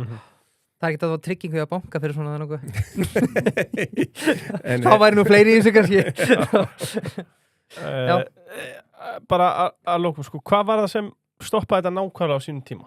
Var það regluverki? Það voru Kínverjar sem dróðu sig út af því að þeir fengu í raun og veru sérstaklega skell. Þeir keyptu Nexen í Kanada sem við fyrir $15 milljarðar og þurftu að afskrifa, ég tala við fólkið sem var með þeim í Nexen og þeir segðu með söguna líka sjálfur að þeir keyptu þarna olíusanda í Kanada og svo reyndar hefðbundna olíuvinnslu líka og eitthvað í Norður-Ameríku inn í þessu Nexen fyrirtæki og nokkrum árum eftir að þeir voru búin að kaupa þetta þurftu þeir að afskrifa helmingina kaupverðinu og svo þurftu þeir að afskrifa þetta allt saman. Og þá voru menn heima fyrir þessu og sagði við förum ekki í ný verkefni. Þeir geti farið í hefðbundna vinnslu, þar sem er búið að vera vinsla fyrir og þeir komust beint í þannig lindir í Noregi. Það var búið að vera ósætti og svona kalt stríð á milli Noregs og Kína eftir að Nóbelsnefndin í Noregi veitti kínverskum andófsmanni friðarverðlaun Nóbels 2010 og svo 2016 að þá svona þiðnaði þetta frost sem hefði verið og 2017 þegar við erum að vinna með þeim þá var allt á fullu og haustið bara sagt vorum í Peking og norska ríkisolíufélagi Petoro sagði bara við höfum aldrei séð svona niðurstöður. Við bjóðum upp á kampavín í kvöld, sko, þetta er bara geggjað. Já. Og svo liðu bara 3 mánuðir og þá kom allt í einu kínversku aðalarnir og segja nei, nú þurfum við bara að draga í land og við getum ekki verið hérna lengur. Þá sögðu Norðmennirnir, norska ríkisolíufélagi, það er búið að setja í fjárlög hjá okkur borun næsta sumar 2018. Við höldum áfram. Þá fellur minnihlutastjórn Ernu Solberg og hún fær svona græningjaflokk til að styðja við ríkisstjórnina og sem gerði það skilyrði það er ekki opnað á neinn í olíusveið. Já. Þannig að þetta var svona röð óheppilegra atvika. Já, þetta voru líka græningjafólk líklega í þessu flokki. Nákvæmlega. Já, verður eitthvað góðu. Já, þetta var heilt spilabók. Eftir stendur tækifærið. Ég meina, það er enginn búin að taka þetta sem ég miskusti held að sé hérna. Þannig að það er þá bara næstu kynslaður sem fá það ef ég fæ ekki að garfi í þessu. Hvernig kemst maður fær bara vatn í munni. Já, ef Heiðar allar að fara með okkur í skoðunarferð Drekasvæði, hvernig er best að fara á okkar? Það er aldrei erfitt að taka þyrlu vegna þess að það er mjög þokugjarnt þetta og þá er þyrlan helst til gagnslaus og hún rétt svo drífur fram og tilbaka og í þokunni þá villist hún væntanlega aðeins. Þannig við þyrftum að vera með skip. Með okkur og gætum tekið þyrlun á skipinu og fara aðeins hraðar en upp á það hlaupa við getum alltaf farið tilbaka og lent á skipinu. Þannig að þessi skip sem við vorum að senda á svæðið, þetta eru gríðarlega 120-140 metra löng skip sem draga eftir sér kapla sem eru alltaf 30 kílómetrar. Það eru 45 mann sem vinna bara við að stýra gagnaverunni sem er borð, sem að gera alla mælingarnar.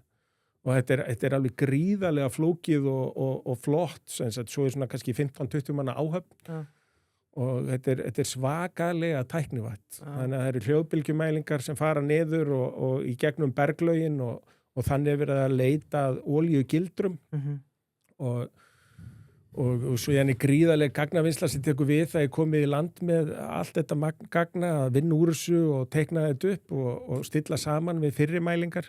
Og þá sést svona og þá kann maður orðið að lesa úr svona dýftarmælingum hvað raunverulega gæti verið olíugeymsla og hvað ekki. Þú þarft, þetta svona í jarðfræði og olíuverkfræði, þú þarft móðuberg og geymisberg og þakberg og ef að þetta þrenda til staðar og þakbergi það verður að vera svona eins og kúpull yfir til að olía leitar alltaf upp í vatni og þó að það sé hérna botna þá þetta ekki massífu botna, það alltaf eitthvað vatn á milli og olían leitar upp og gasi líka en það þarf að vera með svona massíft berg ofan á sem heldur þessu niðri og við vitum að það olía, við höfum tekið sína botninum og það olía þar og olía sekkur ekki, þannig hún hefur komið upp úr jarðveginum. Já, Jesus Christ maður.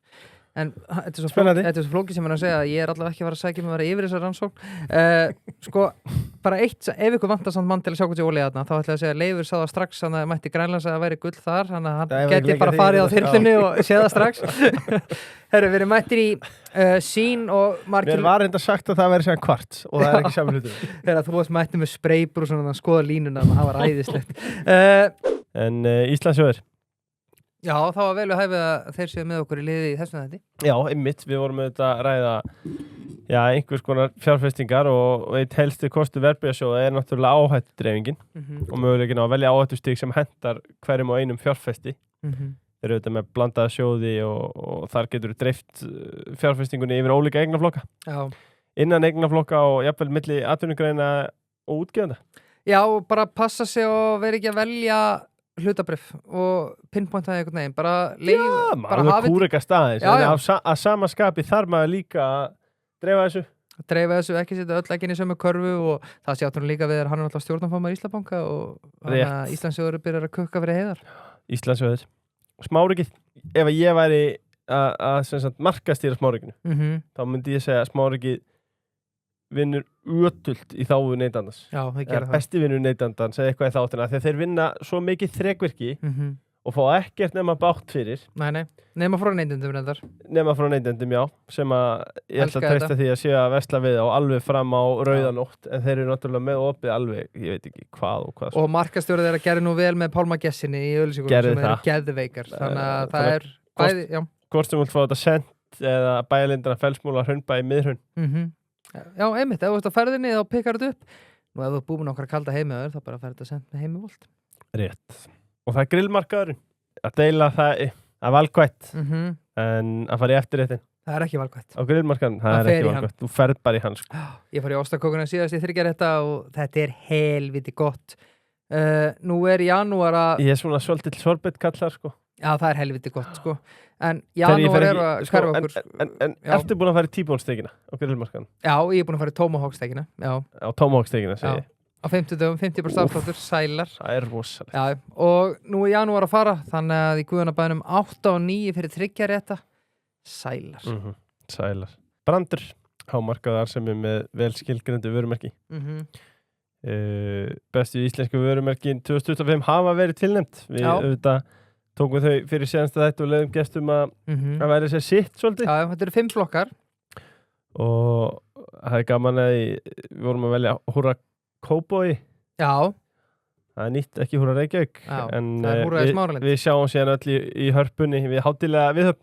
Já, 19. februar þegar niðurstöðurnar liggja fyrir og þetta er á brandi.is, bara brandir.is eða vilt nægilega er í miða. Af því ég fór á aðtöfnuna síðast, það eru líka alvöru pallborð þarna og alvöru spekingar að tala, þannig að ég mæli við að fólk nægilega sér í miða. Það getur jafnvel fengið sér eitt kalda með okkur eftir þátt. Já, við verðum á svæðinu. En já, við erum mættir í sín og frá því að Heiðar kom til okkar síðast, þá náttúrulega byrtist fyrir ásælmingur sínar, bæði á Q2, það varst með fyrir árið. Og þá voru tíundi þar, heldur betur. Fyrir algjöra tilviljun þá var ég að lesa ávarpið hans Heiðars í áskýrslu sínar árið 2022, sérst fyrir árið 2021. Þar var allt í topp málum, þið voru með fókus á viðskiptavininn, einföldun, tiltekt og þess vegna sagði þetta á henni byrjuð þáttar, ánægði viðskiptavinni hefði aldrei mælst meiri held í sögunni. Þannig gengið svona í kringu 60 í dag, við lokamarkaðir í kringu 17. Tilgjöndum alltaf hækkanir í dag og annað sem verður líka Já, sem verður líka bara áhugavert að spyrja Heiðar út í, þú veist, hvað gera viðskiptavinna þegar að lesa svona fréttir? Ég þykist vita svarið við, sko... Já, þetta hefur meiri áhrif á í raun að veru starfsfólkið, heldur viðskiptavinnina beint. Og ef að það er alltaf neikvæða fréttir af hlutabréfaverði eða einhverju slíku. En, ég meina, viðskiptavinirnir, þeir eru bara eftir góðum verðum og góðri þjónustu. Já. Og ef þeir fá það, þá þeim slett sama hvað hlutabréfaverð viðkomandi fyrirtækis að gera. Vegna þess að þarna alltaf greitt fyrir þjónustu ef að oft eftir á en stundum fyrirfram. En þetta ekki þannig útgjöld að þú sért með einhverja áhættu á fyrirtækið að fyrirtæki mun ekki bara skila þeirri þjónustu sem þú ert búin að greiða fyrir. Hins lánadrottnar náttúrulega og hluthafar með áhættu að þeir fá ekki tilbaka það fjármagn sem þeir hafa sett í þetta. Og svo má líka segja að þeir tilkynntu verðhækkanir sko í desember og svo aftur núna í febrúar. Sko ef við horfum bara blákalt á þetta, sjáum til að mynda að árið 2021 sem við talum, þá afkoman upp á rúma 2 milljarða. Árið 2005, fyrri ásalmingu var 0,5 milljarður í tap. Erfið og opin spurning, hvað heldur það eiginlega sé að gerast og hvað í gangi? Ég meina, mikið talað RÚV, streymisveitur, auglýsinga, sölu og svo framvegis. Gefur eitthvað fyrir þetta? Já. Það hefur áhrif, en stóru áhrifin eru að það var lokað á stöð 2. Bara stöð 2 vörumörkinu var kastað og stöð 2 var mjög verðmætt vörumerki út frá öllum mælingum og út frá viðskiptavinum sem sýndu því mikla tregð og ánægi. Og þegar þú ákveður allt í einu að kasta stöð 2 og breyta áskriftarás í frírás, og þá missur þú áskriftatekjurnar. Og áskriftatekjurnar eins og ég las úr þessu voru á þessum tíma 80 milljónur á mánuði, það milljónur á ári sem þú missir í tekjur. Maður haldið að það væri hverfandi eða eitthvað, það greinilega var ekki þannig. Nei, og síðan jukust á auglýsingatekjurnar, ég gat ekki sé það. En síðan þetta farið í að ná í ensku úrvalsdeildina og bóðu hátt í það. Meiri markaðsvirði félagsins. Og menn töldu að þeir gætu selt þetta bara í gegnum sitt kerfi. En svo kom fjarskiptastofa og skipti sér að því og mér fannst það ekki vera rétta sem fjarskiptastofa var að segja. Þannig að mér þykir leiðilegt hvernig það hefur farið, en það var svona ekki fyrir séð eins og hætta bara með stöð 2 sem var röng ákvörðun. Að það var ekki fyrir séð með ensku úrvalsdeildina að bara eitthvað opinbera eftirlitsaðili sem ég taldi að ætti alls ekki að skipta sér að þessu færi að hlutast til að enska úrvalsdeildin að henni merkið sem sagt bara efnið yrði bara afhent samkeppnisaðila sem geti þá sett þetta inn á kerfin hjá sér. Þetta var ekki þegar þið voru með enska boltan?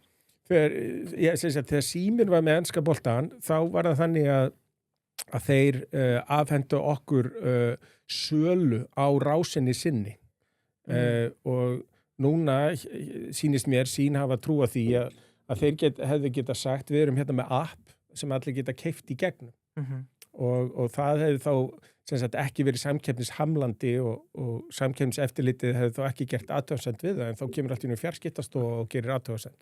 Þannig að mér fannst þetta svona kannski ósanngjarnt að þetta skildi gerast, þetta voru ekki beint mistök sem sagt í stjórnum. Þannig að þeim vorkun með þessum dómi, erum við ekki saman? Ég held það. Já. Það eitt sem að sko það auðvitað bara erfitt þegar það gengur illa í rekstri og þá nýtt og hort í allt. Forstjórinn núna mikið að tala RÚV. Sko, RÚV var alveg mikið til þegar þú varst þarna og fólk á undan þér. Já, en eitthvað breyst? Eða? Já, bara RÚV bara búið að stækka ef eitthvað Já. Og það alveg ótrúlegt. Ég reiknaði út á sínu tíma 2021 að reka 2 útvarpsstöðvar eins og RÚV gerir og 1 sjónvarpsstöð og að við gætum haldið þeirri dagskrá sem þeir væru með og því efni úti fyrir 40% af kostnaðinum sem fellur til hjá RÚV. Þannig að það ekki eins og RÚV sé sérstaklega vel rekið. Nei. Hvar myndirðu halda þarna og við mörgulega spurta þess áður, hvar fór Sýn af leiðinni? Hvert ætlaði þú með Sýn áður en að þú hættir til dæmis? Já, við vorum með stefnumótun sumari 22 og svo veikist ég og hætti í ágúst, en þá sá ég alveg fyrir mér að rekstrarhagnaður fyrirtækisins væri að tvöfaldast á næstu 3 árum. Og þá hefði mér fannst gengið með að við bara svona eðlilega forsendur hætti að vera 150. Já. Ég seldi á 60 þetta sumar 22 og gengið svona 62, 3, 4 kannski eitthvað. Og ég fór út á því En mér fannst gengið eftir 2-3 ár, eftir 3 ár, ætti að geta verið 150. Sko, það mikið talað í eitrum spjallþráðum sem að þetta hafi verið sala ársins hjá þér með gengi núna, en þú varst sjálfur að setja í félagi þarna í þessu gengi. Já, ég var að kaupa á þessum verðum. Ég ætlaði alls ekki að selja. Nei. Og náttúrulega ætlaði alls ekki að veikjast. En svo veikist ég og fæ blóðtappa og þarf bara að hætta að vinna samkvæmt læknisráði eða skipun. Og þá bara selja og hætti og þetta er ekki leiðilegt hvernig við komum fyrir þessu fyrirtæki vegna þess að þetta er mjög merkilegt fyrirtæki. Tal og Íslandssími og Vodafone og Bylgjan og Stöð 2, þetta eru svona skemmtilegi sprotar sem voru stofnaðir af miklu hugrekki til þess að keppa við ríkisfyrirtæki. Já. Og hafa breytt miklu í íslensku landslægi. Talað skemmtilega sprota og einhvern veginn fjölbreyttar stóðir. Við sjáum að Síminn er búin að vera að renna sífellt fleiri stóðum undir sinn grunnrekstur og það er engin vafi á því, sko, með við dagslokagengi í dag held ég að sína sé verið myndið á einhver 4,3 milljarða. Sem er jafn mikið við keypt ensku boltar á, sko. Akkurat, og maður spyr sig, sko, að þeir eru auðvitað í erfiður stöðu. Það er einhver hluti af reksturnum sem að þeir kannski myndi vilja losa við en hafi ekki fundið kaupendur, maður spyr sig og velti því fyrir sér, sko. En hvað stóður hann ef þú myndir búta niður reksturinn í dag, hvað myndir þú halda virðans væri og Þetta er góð spurning. Já, en það eru hérna gullmólar eins og Vísir, fólk segir fjölmiðlahlutin er rosalega erfiður. Fjölmiðlahlutin var að skilja ágætis hagnaði þegar ég var hérna 22, líka 21, að Vísir er bara peningamaskína, Bylgjan peningamaskína. Sportið hefur, að mér skoðast þegar ég var að stóða undir sér, sko, ég myndi ímynda mér að fyrir utan enska boltan, ég þekki það ekki og ég held að það hefði farið illa með á það sem fjarskiptastofa gerði, en annar hluti af sportinu held ég standa undir sér. Það var Stöð 2 sem var orðið svona erfið, en það mátti alveg hagraði í þeim rekstri og ná hann réttu megin við nullið, hann var réttu megin við nullið 22. Hvað var það síðan fjarskiptabransan? Að þá er frábært hjá þeim að setja núna sendana, farsíma sendana inn í þetta sendafélag og það var eitthvað sem ég fannst augljóst að gera hérna 21-22 en Nóa vildi ekki gera þetta þá en sem betur fyrir vildu þeir gera þetta núna á síðast ári og það bara býr til hagræðingu. Síðan hvað var það þá fjarskiptin til lengri tíma að þá held ég að sé alveg eftir að reka það með hagnaði. Vandinn er svolítið núna að fyrirtæki skuldar og er akkurat í svona umbreytingu og til þess að vextir og háir á Íslandi að það er svolítið erfitt að vera í umbreytingu með miklar skuldir á sama tíma og en það er hægt að breyta þessu. Ég er ekki að fara að gera það en ég sé alveg að það sé hægt. En fara ekki verða við kannski fylgjum saman liði við sem hefum 100 skallar á miljónir og þurfum allir saman í það væri rosalega skráða hlutabréfamarkað, öfug yfirtaka. En það var einmitt þess spurning, sko, nú kannski er ég bara að tala um virkni hlutabréfamarkaðar en þetta er að verða ansi lítill stokkur í íslensku kaupöldunni þó hún sé ekki stór, ég meina fyrir þetta ekki bara það hlýtur að fara að vera kauptæki fyrir einhver bara að kaupa þetta og afskráfa þetta. Já, og ég hefði haldið að vera búið að því. Já, klart. Það er alveg tækifæri því. Já. Förum annað, færum okkur af skráðamarkanum og förum í Carbfix. Já, það er ekki skráð. Og veitur. Byrjum á Carbfix. Þegar þú hefur sagt upphaflega hugmyndin á Hellisheiði að binda koltvísýring úr útblæstri virkjunarinnar í Berg hafi verið snjöll. En að Carbfix í núverandi mynd sé allt annað dæmi. Já, það byggir á því að þeir voru að nota gamlar borholur bara við hliðin á nýju borholunum. Þannig að þá gátu þeir bara tekið koltvísýring og dælt hún í holur sem voru bara tilbúnar. Og ég gef mér að kosti svona milljarð að bora holu. En nýja hugmyndin hjá þeim er að bora nýjar holur sem kostar milljarð. Þá ertu komið svo mikið stoppkostnað. Og síðan ætlaði þeir að flytja inn koltvísýringin með skipum frá Evrópu, mörg þúsund kílómetra leið og þessi skip brenna olíu og það er gríðarlegu kostnaði við þetta. Þannig að gamla hugmyndin að taka koltvísýring við hliðin á borholu sem var úr sér gengin og dæla þar niður, bara frábær hugmynd.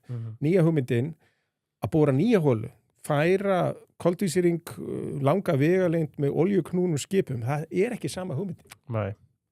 Það er svona bara sem óháður aðli horfandi á út úr fjarlæg þetta hljómar ekkit eins og einhver frábær hugmynd að flytja inn koltvísýring á einhverjum oljuskipum til þess að færa hún í nýjar borholur eins og þú talar um. Nei, þetta er bara allt mikill kostnaður og þannig að við sjáum að það er núna í Evrópu verið að nota gamlar oljuholur, gasholur í Norðursjó og verið að dæla niður og þar eru innviðin til staðar, það eru gamli borpallar, það eru holurnar tilbúnar, þar er líka útblásturinn, koltvísýringurinn er bara þar, þú þarft ekki að flytja hann langa leið, hann er bara við hliðin á holunni og mér finnst það alveg sjálfsagt. Þannig að ég sé ekki alveg hvernig reiknistæmi á að ganga upp hjá Carbfix. Nei, og fjárfestar virðast vera sammálaðir þar, það veist enginn af áhuga nema með bankaábyrgð Orkuveitunar og svo sjáum við að í lok síðasta árs var lánalína Carbfix hækkuð í 12 milljarða króna, sko.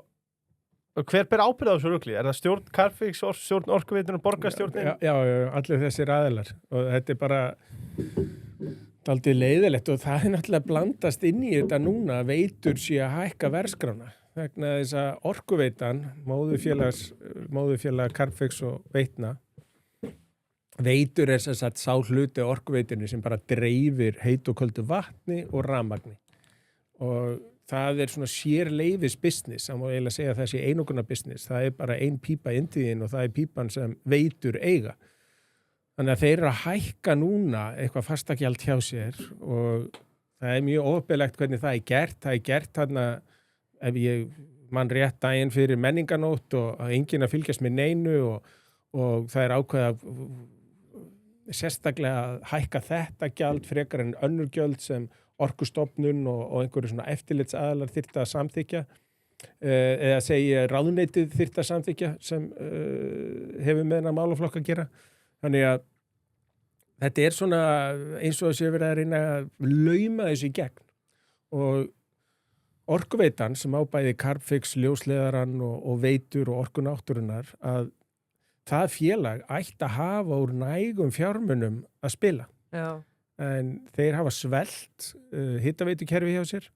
Þeir að springa leiðslur og nú frækt að sprakk leiðslan undir Árnastofnun og handritin fóru næstu öll og flot niður í Vatnsmýri og síðan geta þeir ekki eins og haldið hita á sundlaugum hérna í veturinn þeir að skamta vatna því að þeir eru bara búin að fjársvelta kerfið og peningurinn sem verður til í Veitum hann hefur verið sendur til borgarstjórnar til að nota í rekstur borgarinnar. Sem er frábærur reikinn.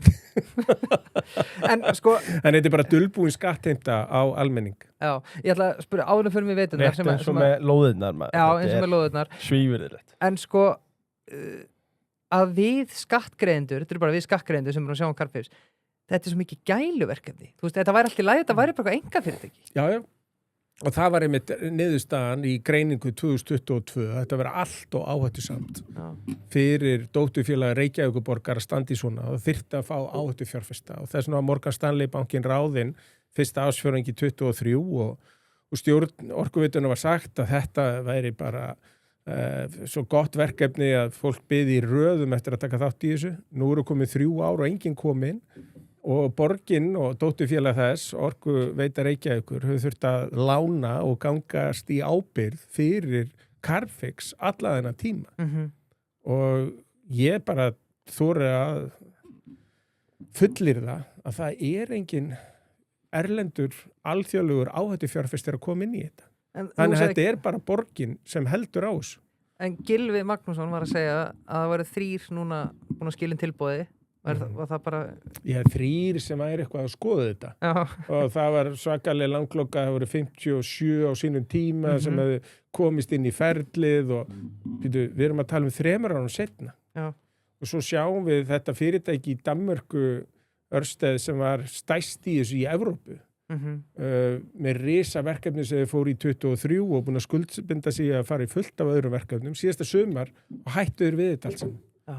Þeir sögðu bara að þessi verkefni er ekki að skila því sem við ímynduðum okkur og við höfum bara ekki efna á oss. Og það koltvísýringum bara við hliðina þeim. Það þarf ekki að flytja hann í skipi alla leið. Já. Kannski breyta á hann hvað orku gera. Heiða var nú búin að segja því mörgum þáttum hérna okkur og raforkuverð var að fara að hækka og það reyndist nú heldur betur rétt hjá honum. Aðeins svo mikið fyrir minn smekk reyndar. En sko ég var nú með einn hægri mann og einn vinstri mann í síðasta þætti vorum hjá okkur og ég veldi fyrir mér sko bara með eða með orkuveituna eða veitur eða hvernig það er ekki bara best að selja orkuveituna? Það er mjög einföld leið til að laga skuldavanda Reykjavíkur. Já. Og það er að selja veitur sérstaklega. Það er mjög óeðlilegt að orkuveita Reykjavíkur, sem sagt orkanáttúrunnar og veitur séu rekið hlið við hlið. Mhm. Það eru lög sem segja að þetta eigi að vera algjörlega aðskilið og mér við þótt Orkustofnun bara alls ekki fylgjast nógu vel með því að þessi aðskilnaður sé réttur og þess vegna held ég að veitur, ef að Reykjavíkurborg myndi selja, þeir geta selt helmingin í veitum af því að helmingurinn í svona veitufyrirtæki þarf að vera í opinberri eigu, sveitafélags eða ríkis. Þeir getur selt helmingin og þeir getur örugglega fengið 100 milljarða fyrir helmingina fyrirtækinu og þá myndi sá sem kæmi inn með 50% eða 49,9 hann myndi auðvitað setja sér skilyrði að þetta veri rekið í samræmi við lög og reglur og til þess að hámarka arðsemi og í þessu að þá er það þannig að því betur sem fyrirtæki er rekið því meira er hægt að lækka verð á almenning. Já. Og þannig hefur gerst eins og í HS veitum. Við erum bara miklu betur rekið fyrirtæki heldur en veitur. Við erum miklu erfiðara svæði, ég er búin að vera stjórn þar í 12 ár. En orka náttúrunnar, það er hægt að selja til einkaaðila, alveg eins og HS orka var seld. Já. Og það eiga lífeyrissjóðirnir helming og bandarskt fjárfestingafélag sem heitir Ankalla, þeir eiga helming. Já. Og þeirra rekstur líka hefur verið miklu betri heldur en orka náttúrunnar. Þeir hafa fjárfest meira í reksturinnum, byggt meira upp og sýnt líka hagstæðri verð og betri afkomu. Þannig að Reykjavíkurborg getur örugglega fengið 200 milljarða fyrir orku náttúrunnar. Þannig að þarna erum við að tala 100 milljarða, þeir selja helminginn að veitum og svo 200 milljarða, 300 milljarða sem þeir getur fengið og það myndi ganga langt niður með skuldir Reykjavíkurborgar þannig að vaxtagjöld væri ekki svona mikið klafi á borginni. En þá velti ég fyrir mig sko að þetta eru nú því líki kongar sem eru að stýra þarna fjármálum með Reykjavíkurborg sko, er ekki helviti næs að frekar eiga bara fyrirtæki og svo bara tjúnar upp og niður argrislunar í staðin fyrir að þeim myndi eiga sem 100-200 milljarð strax? Ég er kannski að fullera ómikið? Nei, ég held bara að þið þurfi að greiða niður lán vegna þess að við sjáum það þegar þeir eru að reyna að sækja sér lánsfé á markaði að þá er mjög lítil þátttaka og verðin eru alltaf að verða verri og verri og þess vegna eru þeir að komast bara út í einhvers konar sjálfheldu með þetta. Þannig að þeir bara hreinlega neyðast til að gera þetta. En þetta er gott fyrir íbúa Reykjavíkur ef þessar eignir eru seldar vegna þess að þá fara svona pólitísk gæluverkefni ekki lengur í gang. Reikningurinn er ekki sendur á borgarbúa og viðskiptavini og skuldirnar hjá Reykjavíkurborg lækka gríðarlega. Klart. Já, og líka bara upp á það, sko, upp á heilbrigði rekstusins að vera með aðila að baki sem er ekki með annarlegri hvatir á borði það fjársveltafélagið og síðan bara skrúið upp að þegar vantar peninga. Nei, ég veit það ekki. Tókur Reykjavíkurborg aðeins eftir? Maður er ekki sérfræðingur hérna, maður spyr bara spurningana. Næsta spurning, Sjálfstæðisflokkurinn. Fyndi smá formúla á honum fyrir Sjálfstæðisflokkinn. Síðast þegar hann kom til okkar, þá talaði hann var ekki búið að bóka eitthvað fund þarna. Var ekki bókað daginn eftir, eða ekki? Jú, það passar. Það er einhver að hlusta, það er gott. Já. Nei, ég meina að þið fáið forsætisráðara í spjalli hjá okkur, þannig að það er allir að hlusta. Já, það er allir að hlusta, það er rétt. Síðast þegar mætt til okkar sagður formann Sjálfstæðisflokksins Hanna Guðrún Hafsteinsdóttir að hún hefði ekki byrjað nægilega vel. Nú er eitthvað vatn runnið til sjávar og ný könnun sýnir að flokkurinn nýtur 13,5% fylgis. Hún er búin að vera formaður í tæpt ár. Þetta byrjar ekkert sérstaklega vel eða hvað? Nei, það er satt, það byrjar ekkert vel. Nei, það er náttúrulega, þetta er svona eins og að taka við svolítið sín. Það er að fara í mikla breytingar og byrja svolítið upp og nýtt og marka nýja stefnu og breyta svolítið ásýnd flokksins. Þetta er svona á ensku restructuring. Þetta er svona umbreytingarverkefni sem er framundan og það bara hreinlega tekur tíma Já. og þá skiptir rosalega miklu máli að ná að fá inn í starfið sko öflugt nýtt fólk og grafa stríðsaxina það er nú nokkrar axir yfirleitt á loftið þarna en stríðsaxirnar segi ég bara þannig að ég tel nú henni til tekna að það sé í fyrsta skipti í mörg ár sami frambjóðandi tvennar kosningar í röð í Reykjavík í oddvitasæti hún hefur náð að lempa það einhvern veginn þannig að ég myndi bara gefa henni prik út af það Já. Síðan getum við líka hortið þess að í síðustu alþingiskosningum þá var Sjálfstæðisflokkurinn komið 20% en hérna á höfuðborgarsvæðinu er Sjálfstæðisflokkurinn með 40% í sveitastjórn þannig að þó að Sjálfstæðisflokkurinn mælist með 13% hversuna hann er ekki að fara í 13% í sveitastjórnarkosningum Nei, en þetta hlýtur samt að vera áhyggjuefni Að sjálfsögðu er það Já. En ég er nú í grunninn fyrst og fremst hægri maður og kapitalisti þannig að ég er bara alltaf ánægður að koma fleiri kapitalískir flokkar og það er ekki þannig að Íslandi vegni vel vegna þess að sjálfstæðisflokkurinn er til. Nei. Íslandi vegnar vel vegna þess að það hefur verið framtaksagt fólk og flott fyrirtæki og atvinnulíf sem hefur byggt upp samfélag. Og sjálfstæðisflokkurinn var svolítið einn það hér áður fyrr að hampa viðskipta og einstaklingsfrelsi og ef það koma fleiri og gera það þá er ég bara mjög glaður með það. Já, höfum ekki ágjör að því að þetta sé bara eins og sundraða vinstri hér forðum, þetta eru liðni núna?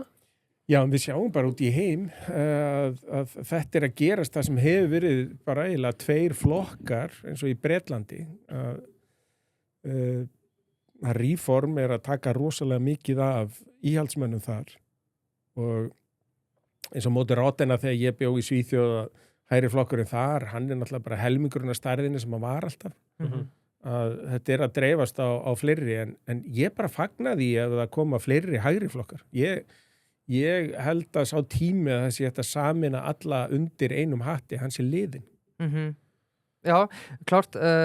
En ég bara trúi fyrst og fremst á almenning á Íslandi og þetta fulltrúa lýðræði að þú sért að kjósa eitthvað flokk og það er einhver maskína og einhver prókjör og einhver miðstjórn og svo fara þá þessir í frambóð fyrir þennan flokk.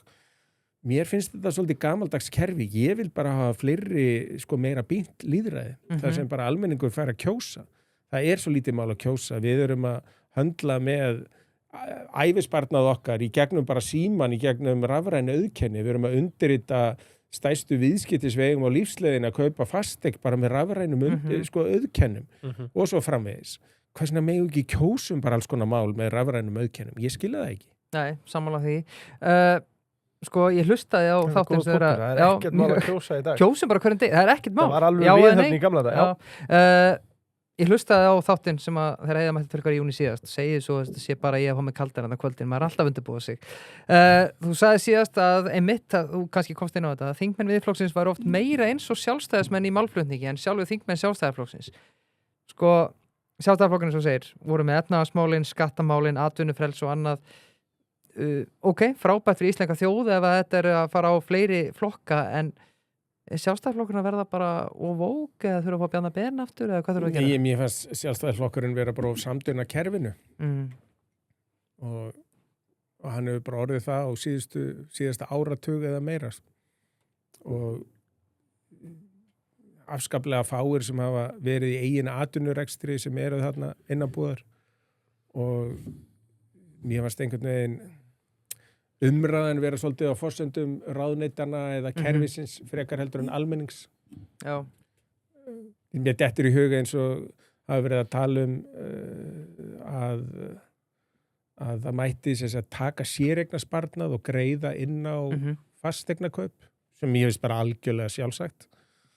Að þá einhverjir meira sér í Sjálfstæðisflokknum sem eru að ágjöra því hvernig þetta kæmi við fjármálaráðuneyti. Hverjum er ekki samið það? Fjármálaráðuneytið það bara sjá sig. Sjálfstæðismenn eiga bara að hugsa kjósendur og hugsa almenning í landinu. Hvernig eitthvað ráðuneyti síðan kemur út úr einhverju svona ákvörðunum. Það er vandamál ráðuneytisins. Bara til að slúta pólitíkin, ef við fyrir maður sveitisjóðar eftir, Miðflokkurinn í könnunni gær með 23% eða 22,5%. Eru þið bara að tala réttu máli? Þú veist, af hverju heldur að þeir séu að fá svona rosalegt fylgi núna? Já, þeir eru náttúrulega búin að fá nýja ferska aðila inn. Snorri Másson er gríðarlega hæfileikaríkur og það nú bara kannski síðast þegar Sigmundur Davíð kom inn á stjórnmála vettvangin að það kom einhver svona nýr ferskur vindur sem bara fekk strax mikinn hljómgrunn. Þannig að Snorri frábær, Sigga Andersen frábær, auðvitað Bergþór og Sigmundur mjög traustir og stóðu vaktina hérna 2 mjög lengi. En núna bara öðruvísi eftirspurn og maður sér það líka ungt fólk að haga sér öðruvísi og það bara kynslóðaskipti í gangi og þeir hafa náð að tala inn til annars hóps heldur en gömlu stjórnmálaflokkarnir að ná til. En þetta hægri flokkur? Guðrún var yfir fréttum stöðvat Sínar í gær. Stöð 2 var bara fínt. Já, hjá Sín og þá sá hún sko að það ótrúlegt að fólk sé að velja frekar afsprengi af framsóknarflokknum heldur en sjálfstæðisflokkin. Miðflokkurinn hægri flokkur? Hann heitir Miðflokkurinn. Já. En hann náttúrulega fer svolítið bara þar sem hendar en Snorri Másson nú svona með mjög mikil hægri íhalds skoðanir og Sigríður Andersen með mjög miklar frjálshyggjuskoðanir og Bergþór hægri íhaldsskoðanir, Sigmundur Davíð meira svona kannski íslensku landbúnaður og eitthvað sem meira framsóknarlegt. Já, klart. Sko aðeins að ESB nú búið að staðfesta að það verði atkvæðagreiðsla fyrir þinglóki í vor. Já, það verði að fara okkar á þeim hérna. Talað tvöfalda atkvæðagreiðslu, fyrst kosum áframhaldi viðræður og svo hvort eigi að fara inn eða ekki. Hvernig líst þér á þetta? Leyfa þjóðir bara að kjósa þetta eins og annað? Já, leyfa þjóðin að kjósa þetta. En mér finnst óhæðilegt hvernig verið að tala að þeir að kjósa að fara í viðræður. Það á bara að vera ein kosning og það, eigum að gangi í Evrópusambandið. Vegna þess að það ekki til eitthvað sem að semja við Evrópusambandið. Það bara að googla þetta. Við sjáum bara hvernig sambandið keyrt hvaða reglur gilda auðlindir, bara eignarrétt, lagasetningu og hitt og þetta að það bara eitthvað eitt í boði. Við erum ekkert að fá einhverja sér meðferð þarna, það aldrei að fara að gerast. Nei. Og það alveg fráleitur tími að gangi inn í Evrópusambandi núna. Evrópusambandi bara að berjast fyrir lífi sínu og Frakkland skuldum vafið, Þýskaland skuldum vafið, orkukreppa innan svæðisins. Norðurlönd hafa það miklu betra heldur en meginlandið og í raun og veru það þannig að Svíar og Finnar sem gengu inn í Evrópusambandi, sko Danir eins og ég sagði hann fór inn ef ég man rétt 72 en Finnar og Svíar gangi inn hérna 92, 3 4 eitthvað svo leiðis eftir að hafa meira átt að bankakreppa hjá þeim og hjá Finnlandi líka þá hrundu Sovétríkin og miklar búsefjar sem kom út af því, þeir mistu hérna rosalega mikið að tekjum og umsviðum sem hefur tengst Sovétríkjunum. Þannig að ég held að í dag ef að Finnar og Svíar hefðu ekki farið þarna inn 92, 3, 4 þá dytti þeim ekki í hug að fara þar inn í dag. Hvað heldur með Bretana? Heldur að þeir sé ánægðir að fara út? Já, ég held að þeir hafa engan áhuga að fara þarna aftur inn. Nei. En það sem að íhaldsmenn gerðu þar, sem var alveg hræðileg mistök hjá Boris Johnson, að stór hluti þeirra sem kusu með því með Brexit að Bretar færi út, gerðu það út af innflytjendamálum. En síðan opnaði hann bara landamærin og sérstaklega í COVID, þá opnaði hann þetta og eftir COVID upp á gátt. Þannig að flóttamannastraumur og sérstaklega bara hælisleitendur og annað sem að fara þarna bara yfir Ermasundið það náði hámarki í valdatíð íhaldsflokksins og síðasta valdatíð íhaldsflokksins var samfelld í 13 ár og þeir náðu aldrei stjórn á þess og fólk trúði því að þetta væri einhvern veginn Evrópusambandinu að kenna en þetta var bara heimatilbúin vandi. Já. Og ég ætla mér að komast í jakkafötin og þess vegna erum við með heimaformi og það skal ég segja ykkur hvað ég sótti frá þeim. Það hérna Róðratækið ekki? Nei, ég Þú ætlaðir það? Já, nei, núna ég með hérna bara alveg stólu úr með hvað æfingatækið heitir þetta svona með petilum og maður hjólar á sig. Já, þetta heitir hjól. Já, hjól, já. Alvöru. Já. Þetta var stólu úr mér, en heimaform er með öll tæki milli heimis og jarðar. Já, Og svo mæli ég þú þarft með ekki að standa í lóðasettinu líka. fjárfestingunni. Já, einmitt. Já. Hvað mér langar í lóðasetti frá þeim. Það er helviti gott. Ég- Ég sá að Hjammi fór í það. Já, gerðan það, já. Hjammi er fellow heimaformsmaður, sko. Hann fór í lóðasetti, Við sko. erum svona, dellukallar, við hemmi. En svona, ef maður ert að markasetja heimaform í einni setningu, þá er það vesen að finna stæði í rektinni. Þarftu að pæla í því með heimaform, eða? Nei, janúar, óþólandi. Orka náttúrunar. Já. Mér langaði kannski bara að taka eitt lítið atriði, taka þetta bara framvarandi umfjöllun sem við höfum verið með varandi ON. Einmitt. Við gætum hafa komið inn á það Maður getur Þeir keypt hleðslustöðvar selja hleðslustöðarnar, en þeir eru í raun bara að leigja út heima hleðslustöðar. og þjónustæðir. Þannig er það. Þetta var svona smá PSA eða Public Service Announcement. En þetta ítir undir það að auðvitað vilt ekki kaupa hleðslustöð. Þú vilt leigja hana hjá honum og þeir þjónustæðna. Já, þú vilt vera hjá þeim. Já, og við vissum það. En það er nú bara okkar menn hagstæðleið til að hlaða bílinn heima á þægilegan máta. Ánægði viðskiptavinir, já, ég tel 6 ári röð og þetta er 24/7 þjónusta, þannig að það er nú ekki flóknar af það. Dynot. Wow. Dynot.is og í appinu. Það sem þú getur bókað borð, panta mat, bókað viðburð og jafnvel ef sákállin er á þér, farið í rafrunni gjafabrinn. Já, þú ætti ekki að hafa gjafir eða hvernig sem það er. Þannig að veislusalni núna, þegar menn eru að græða fyrir ferminguna, gera og græða, og kíkja menn bara á Dynot. Dæra.is, þessi veitingastafur í Íslandi. Rétt. Og Apro, sérhæfingi í hugbúnaðarþróun, skíðalausnum og gervigrind. Birkir, þú hefur nú verið að reyna að fá heima til þess að nota Apro eða ekki í svolítið tíma? Jú, það hafa verið svona nokkuð tómeiru, en svona eftir að hafa hlusta á þættin okkar, þá eru þau svona byrjar að sjá ljós í myrkrinu. Og eins og ég hef kannski dálítið verið að segja er að í guðunabænum takja allavega kaffibolla með þeim, að því að ég get alveg lofa ykkur því ef þið eru fyrirtækjaeigendur hér hlustundur að þið getur notað ykkur þeirra vörur og þjónustur. Þannig að í guðunabænum takja allavega spjalli.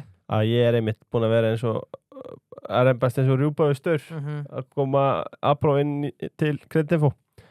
Ég hef ekki haft erindi sem er við hingað til, en mér sýnist þeir vera velgjast fyrir skíðaþjónustunni. Ef eitthvað þá er það skíðaþjónustan.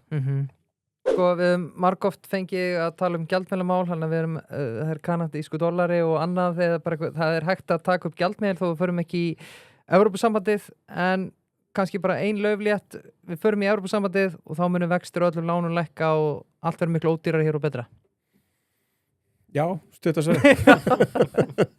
Nei, það er mjög einfalt að taka bara skuldara álag á Ísland og leggja ána grunnvext í evrum.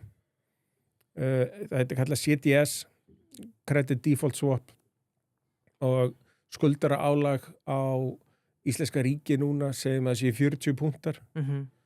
Að þá erum við með 40 punktum hærri grunnkostnað í evrum heldur en til að mynda Þýskaland. Já, það er ekki verið það. Nei. Sko, ef við förum aðeins á hundavaði yfir störf ríkisstjórnarinnar þetta liðlega ár sem er liðið núna. Til hafa ekki má samanli. Já, staðan er svo að verðbólga hefur ekki verið herri í langan tíma á atvinnuleysi, ekki verið herra frá tímum COVID. Er planið byrja að virka? Eða? Ég sagði þetta bara síðast ef við hittumst, ef ég man rétt, að þetta yrði mjög erfitt og þá sem sagt var það þannig að þeir ákvaða að fara í þessi auðlindagjöld, fara í skattheimtu og sjávarútveg af því að Flokkur fólksins var búin að vera með þvílíkt bíó í upphafi stjórnar samstarfsins. Það gleymist oft að það var eina ástæðan að þetta var bara til þess að ná aðteglinu Kastljósun af Flokki fólks. Skómálinu. Og núna er Evrópusambandið sett í gang til að taka Kastljósi af því að sleggjan er bara nákvæmlega ekkert að virka, nema hugsanlega í öfu átt. Og atvinnuleysi næsta sumar verður það hæsta í mörg ár og ef við undanskiljum COVID nekkin eða skellin sem kom að það er ekkert frálegt að ímynda sér að atvinnuleysi næsta sumar ná í 7% og svo ertu með þá 5% verðbólgu verið að spá núna, segjum að það sé milli 4 og 5% næsta sumar sem allt útliti fyrir að þá erum við með þetta misery index að leggja sama verðbólgu og atvinnuleysi sem er bara komið upp í 12% og það er alveg ömuleg staða og það er ekki eitthvað verðmæta sköpunar ástand. Verðmæta sköpunar haust? Alls ekki haust. Það haustið með þess að búið þér á. Frostavetur, svona. Þannig að þetta er því miður. Ég hefði óskað þess að þessi ríkisstjórn hefði tekist að ná valdi á verðbólgunni og þeir byrjuðu ágætlega með að óska eftir tillögum hvernig ætti að skera niður kostnað. Fóru síðan ekki eftir, held ég bara einni tillögu og þetta virtist bara vera eitthvað plat og tekjur ríkisins jukust miklu meira heldur að þau búist við, en þá bara bættu þið í útgjöldin. Þannig að við erum með spáðan 140 milljarða halla á næsta ári, það verður miklu meiri, af því að þeir eru allt og bjartsýn með að verði miklu meiri atvinnuþátttaka, minni verðbólga og þar af leiðandi meiri hagvöxtur, sem verður ekki. Nei.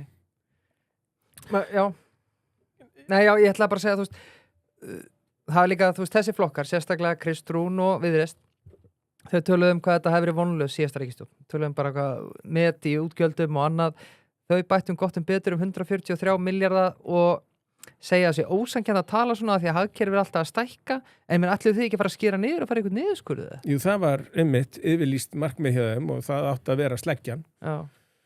Og eina leiðin til að minnka vexti sem sleggjan átti að gera, það er að minnka ríkisútgjöld. Og svo, sko eins og þú segir, 7 milljarða þarna sem við ætluðu að fá úr veiðigjöldunum, svo er að tala með að þið fá einhver 800-900 milljónir. Sko, þetta aukna atvinnuleysi kostar 10 milljarða. Þú veist þannig að þeir settu þingið í gíslingu fyrir ekki neitt. Nei, en þetta er líka gert bara til að breiði yfir klúðrið sem var í gangi á stjórnarheimilinu. Þetta var náttúrulega ótrúlegt ástand þarna, fyrst með barnamálaráðherrann og svo bara í framhaldinu því hvert ruglið hjá flokki fólksins á fætur öðru. En það er nú eðlilegt að barnamálaráðherrann sjá skóflustungundan í hjúkrunarheimilinu, en þá. Sjá bara hjúkrunarheimilin. En þetta er samt áhugavert sko af því að enn er fylgi Kristrúnar og ríkisstjórnar eða samfylkingarinn í hæstu hæðum og þetta minnir, maður er farin að sjá þetta eftir því sem maður eldist aðeins að einhvern veginn verður að ævintýri H.C. Andersen þau eiga sífellt betur við sko og maður sá það í kringum COVID að maður var bara hrópaður rasisti að maður hafði ágjör af innflytjendamálunum og trekkitrak og nú sjáum við það bara mun einhver tíman hrópa að keisarinn sé ekki í fötum og fá undirtektir Hagstofan mun meira segja að hrópa það ég vegna þess að tölurnar tala bara sínu máli. Þessar hagtölur sem koma verðbólgan, það er ekkert að svindla á henni, vaxtastig það er ekkert að svindla á því, atvinnustig það finnir allir á eigin skinni og þá verður óþol gagnvart einhverjum svona frasa stjórnmálum þá kemur það upp á yfirborð. Talað Evrópusambandið, hvað finnst þér að þú talar að það kannski verið að skikka á hvað það er ekki búin á að lækka vexti eða nýja lækka verðbólgu, það sé verið að ýta Evrópusambandinu núna verið að reyna að hræða fólk út af heimsmyndinni eins og hún er núna? Já, sem hefur nú aldeilis komið í ljós að Evrópa hefur ekkert með varnarmál að gera. Það eru bara Bandaríkin sem eru styrkur samstarfsaðili í vörnum hvort sem er fyrir norðurslóðir eða Ísland og það er ekkert að treysta á Evrópusambandi hvað það varðar. Nei, klart.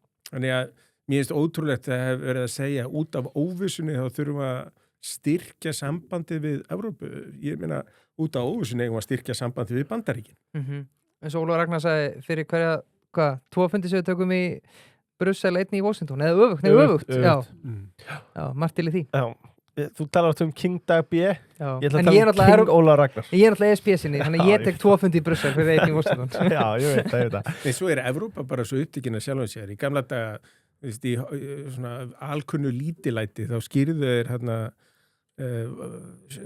hafið sem er á milli Afríku, Asíu og Evrópu miðjarðarhafið. Þetta er miðjörðin, þetta er það sem allt snýst og við veit að hjá Rómverjum og Persum og fleiri að þá skipti þetta haf rosalega miklu máli en síðan er það bara Atlantshafið sem fram að svona árið 2000 skipti öllu máli en frá 2000 hefur það verið Kyrrahafið og Kyrrahafið mun bara næstu aldir vera svo langt mikilvægara heldur en Atlantshafið og hvað þá Miðjarðarhafið.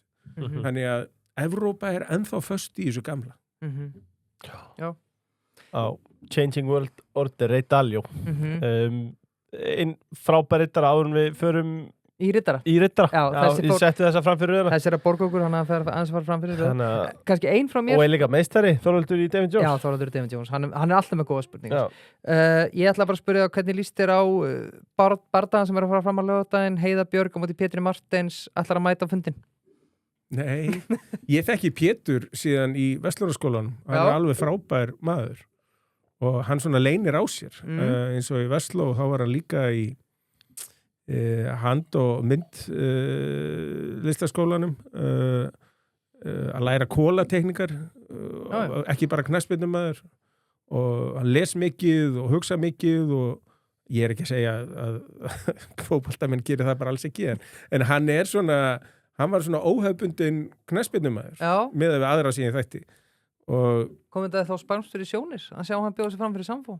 Nei, ekkert sérstaklega. Maður sem er græmmetisæta, hann er mjög erfitt fyrir hann að vera í Sjálfstæðisflokknum, held ég. Já, við komumst einmitt að því, hann er græmmetisæta. Og kæmist aldrei í miðflokki. Þannig að já. En þá komum við að rittarspurningunni. Sko, hann segir hérna, það er engin betri að útskýra hluti á idiot proof hátt en Heiðar. Og biður okkur þess vegna að biðja þig að útskýra hvernig það virkar með háa húsnæðisvexti versus hagnaði bankana. Það er hvernig hægt sé að skila svona miklum hagnaði en geta á sama tíma ekki búið betri kjör. En það er þetta með hagnaði bankana. Er 11% ávöxtun þegar meðalvextir seðlabankans. þar sem þú færð bara alltaf peningin, þú tekur enga áhættu. Sko ávöxtun eiginfjár hjá Íslandsbanka á síðasta ári menn er að gera ráð fyrir að sé einhvers staðar í kringum 11-12%. En ríkið vera meðaltali að gefa þér sko 7,eitthvað% yfir síðast ár. Að taka 400 punkt ón á það, miðað við að reka bankakerfið og svo framvegis. Mér finnst það ekki vera ofsalegur hagnaður, alls ekki. Ekki ofur hagnaður? Nei, enga veginn, vegna þess að þú er alltaf að setja þetta í samhengi. Að miða við heildar umsvið bankana, miða við eigið fyrir bankana, að þá er þessi hagnaður miklu lægri heldur en á Norðurlöndum, í Bretlandi, í Evrópu. En er þetta ekki bara ákall til samt fjölmiðla í alvörunni bara og fjármálalæsi almennt að því að þú veist, fyrir fólk sem er með 10-11% vexti á húsnæðis les bara Íslandsbanki með margra milljarða hagnað, en þetta er bara rá. Já, vegna þess að Íslandsbanki fjármagnar 70% á útlánunum á innlánum og í dag þú leggur inn, sem betur fyrir lækkuð aðeins vextirnar á síðast ári, en þú færir svona 6% á innlánið. Þannig að bankin er alltaf að borga 6%. Síðan er hann kannski að veita fasteignalán til langs tíma, segjum 5 ára eitthvað. Hvað eru vextirnar á því? Hvað eru 7,5 eða 8%? Já, allavega, já. Það segjum maður bara 8% eða 8,5%, segjum 8,5%.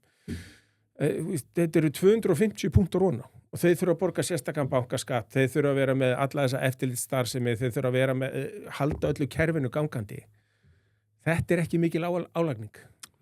Nei, sko, en vaxtamunurinn hefur keyrt vöxtinn til dæmis hjá Íslandsbanka eins og nefnir, ekki þjónustugjöldin.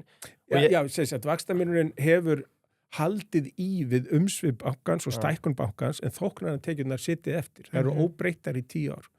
Ég las harðorðan pistil í dag sem að tala það að eigið fyrir bankana sem er margróma fyrir að vera sem sagt, að því að kvarta sárunum því að það sé svo hátt sko á bankana, en að það væri langt yfir lágmarkskröfunum sem settar eru á bankana. Nei, ekki með öllum þessum viðbótar aukum sem er verið að, og það kom nú síðast umræðuskjal frá fjármálaeftirlitinu eða Seðlabankanum inn á heimasíðu Seðlabankans núna 19. desember. Það sem hefur verið að setja enn meiri byrðar á bankana, að þau þurfa að setja ennþá meira eigið fé til hliðar. Og allt þetta kemur auðvitað fram í því að vaxtamunur á Íslandi þarf að vera hærri. Og það má eiginlega segja, þetta er dulin skattlagning á almenningi vegna þess að almenningur þarf að leiðandi að borga hærri vexti og bankaskatturinn rennur auðvitað til fjármálaráðuneytisins.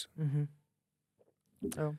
Sko, það er alltaf þyngra en tárum taki að maður tæki saman allan að því að maður er auðvitað að borga virðisauka, maður er að borga skatt í hinum ýmsu þrepum og svo ef maður tekur saman alla þessa duldu skatta sem er að koma sífellt betur ljós með tilkomið þessar nýju ríkisstjórnar.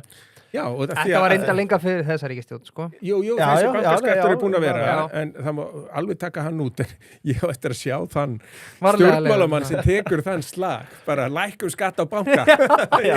Hverjir eru með?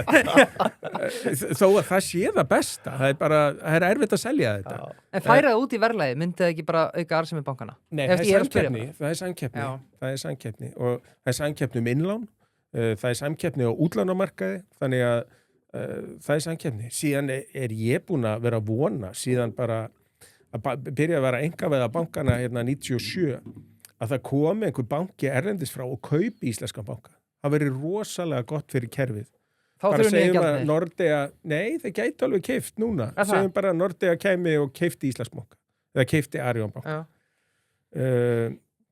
Eða Danske bank, einhver annar banki, einhver kæmi svona stór sterkur banki. Það myndi efla kerfið enn frekar og viðnámsþróttin hérna. Og þeir myndu gera það þó að sé íslensk króna en það. Vegna þess að bankar á Íslandi eru mjög ódýrir í alþjóðlegum samanburði. Og síðan er það þannig að og þeir fjármagna sig evrum líka já, en aðalmálið er að sko verðtryggingajöfnuðurinn er skakkur.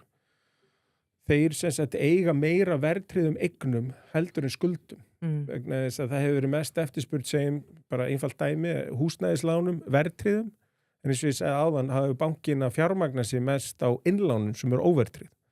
Þannig skuldurnar eru óverðtryggðar, eignirnar eru verðtryggðar.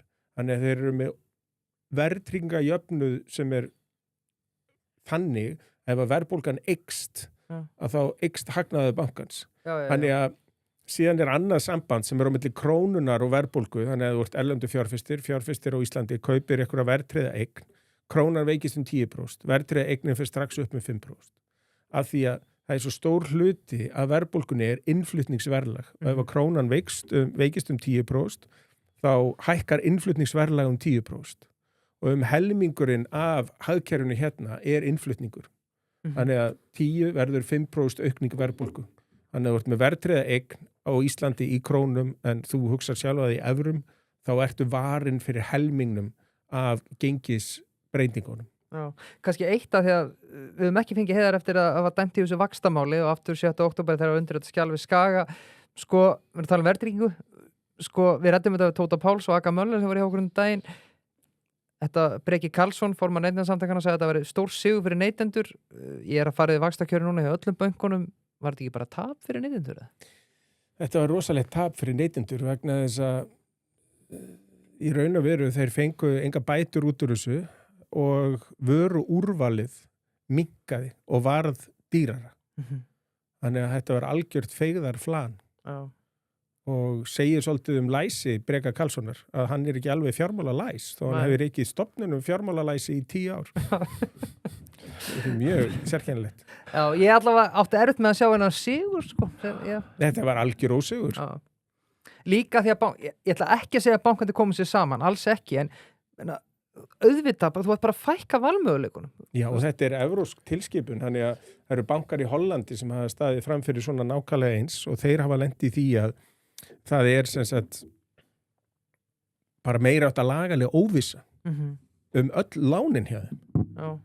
Og þeir eru að reyna að fá bara einhver lög í gegn og það er ekki nóg að fá lög í gegn heima fyrir vegna þess að Evrópulögin trompa þau og bara reyna að einhvern veginn halda kerfinu gangandi. Hann er þessi neytendaverð farin hjá Evrópusambandinu farin algjörlega að snúast upp í andhverfu sína. Alveg eins og mér finnst neytendaverð fjármála eftirlitsins og neytendalöggjafar hérna á Íslandi að setja svona stíf skilyrði greiðslumat. Þetta er algjörlega búið að snúast upp í andhverfu sína. Já. Líka maður veldi bara fyrir sér, ég tók þegar ég keypti minn íbúð í janúar 21, þá tók ég óverðtryggða breytilega. Af hverju má ekki bara gera það í friði? Af hverju Breki Karlsson að fara í máli við mig, eða skilur? Já. Nei, ég meina samkeppni á að vera þannig að það sé fjölbreytni í vöruúrvali og fólk geti þá valið þjónustu og vörur sem henta þeim. Það sé ekki allir settir í sama farið. Og talaðum að skilmárandi séu ósangjarnir og eitthvað, sorry, en það er bara ágætis markaður en þá bara ferði eitthvað annað. Ég brjálaði þessu. Ég heyri það, blóð heitur þetta. Já. Breki! Ánægði með því.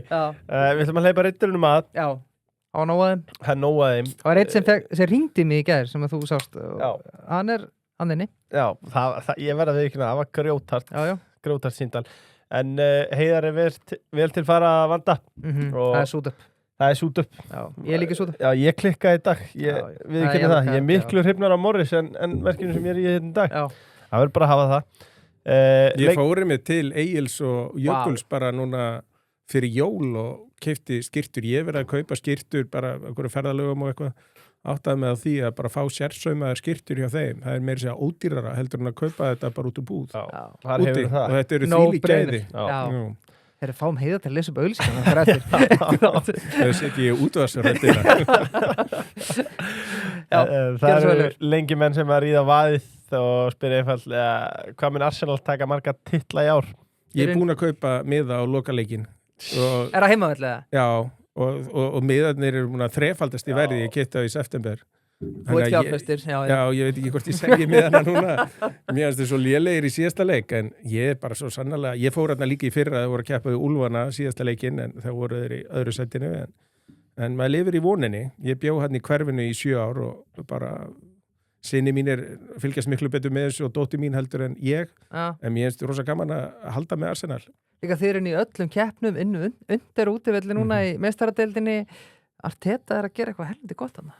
Já, bara eins og með allt gott í fyrirtækjarekstur og öðru, þetta er ekki byggt upp yfir nótt, þetta tekur tíma Já, heldur betur. og það er oft í viðskiptum eins og Siggi Skýr, vinnu minn, maður sem ég kynntist í New York hérna 2001 Og og fá hann. svo hætti hann hjá PFC, hann var að vinna hjá PricewaterhouseCoopers að vera að framleiða skýr og selja á Union Square á einhverjum bóndamarkaði þarna, eða sveitamarkaði helgar og svo selur hann fyrirtæki 15 ára setna já, meira, 18 ára setna og menn eru bara, vá þá var þetta 18 ára svona overnight success, menn heldur bara stofna skýr, Já, setja vörumerki í gang, setja þetta í dósirnar, setja þetta í hillurnar, þetta getur ekki klikkað. nei, Hann var búin að vera að vinna í þessu 18 ár já, og þá kom allt í einu risi, svona mjólkurisi og keypti þetta. já. Þannig að ég er ekki að segja ég að gefa þjálfurum 18 ár, en það er hins vegar þannig að bara eins og ég á Óskar Hrafni vinni mínum og fleirum, þetta tekur tíma. Já, hann er að gefa Óskari tíma. Já, ég er ánægð með, já. Er hægt Það að... ætlar ekki að gefa nú tíma, Leifur. Fimm er verið þessu eins lengi við viljið, Jú, sko. jú, hann var allan tíma sem Já, hann vill já. frá mér, sko. Já. En Ætlar þú að gefa hann tíma, Löf? ég var komin annað, sko. Ég var farin að hugsa bara, ég var komin í alltaf aðra sálma. Ég var farin að hugsa, hvað ætli íslenskt hagkerfi hafi tapað miklum pening á því að hafa ekki sótt engaleyfið á Skýri? Mm. Já, en hefa búið að reyna Var það verið í reynt? útflutningi. Já. En En gott við lampið, samt. Já, það er alveg ef það frábært. kæmist í tísku þá gætum við kannski sinnt 1% af eftirspurninni. Já. En er þetta ekki samt, sko, kannski er ég að fara í ómikil fótbollatalina, en ég velti fyrir maður, þið verður að tala líka bara um fórstjóra og stjórnendur almennt, sko.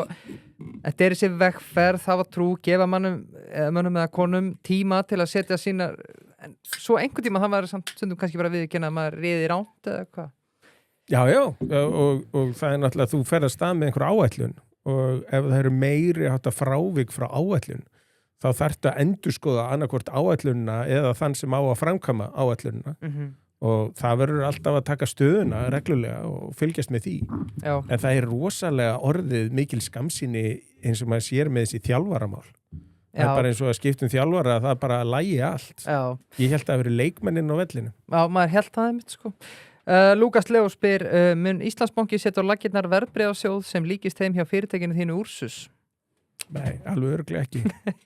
Ég er með mjög förðulega fjárfestinga svona stefnu sem hendar mér mjög vel. Ég er ekkit viss hún hendi öðrum. Nei. Pálmi Þórsson spyr, fyrst að Bjarg er óhagnaðandriði félag vegna þess að þeir greiði ekki út arð eins og Heiða Björg vildi meina, er þá hægt að færa rök fyrir því að kaupfélag Skagfirðinga sé það líka?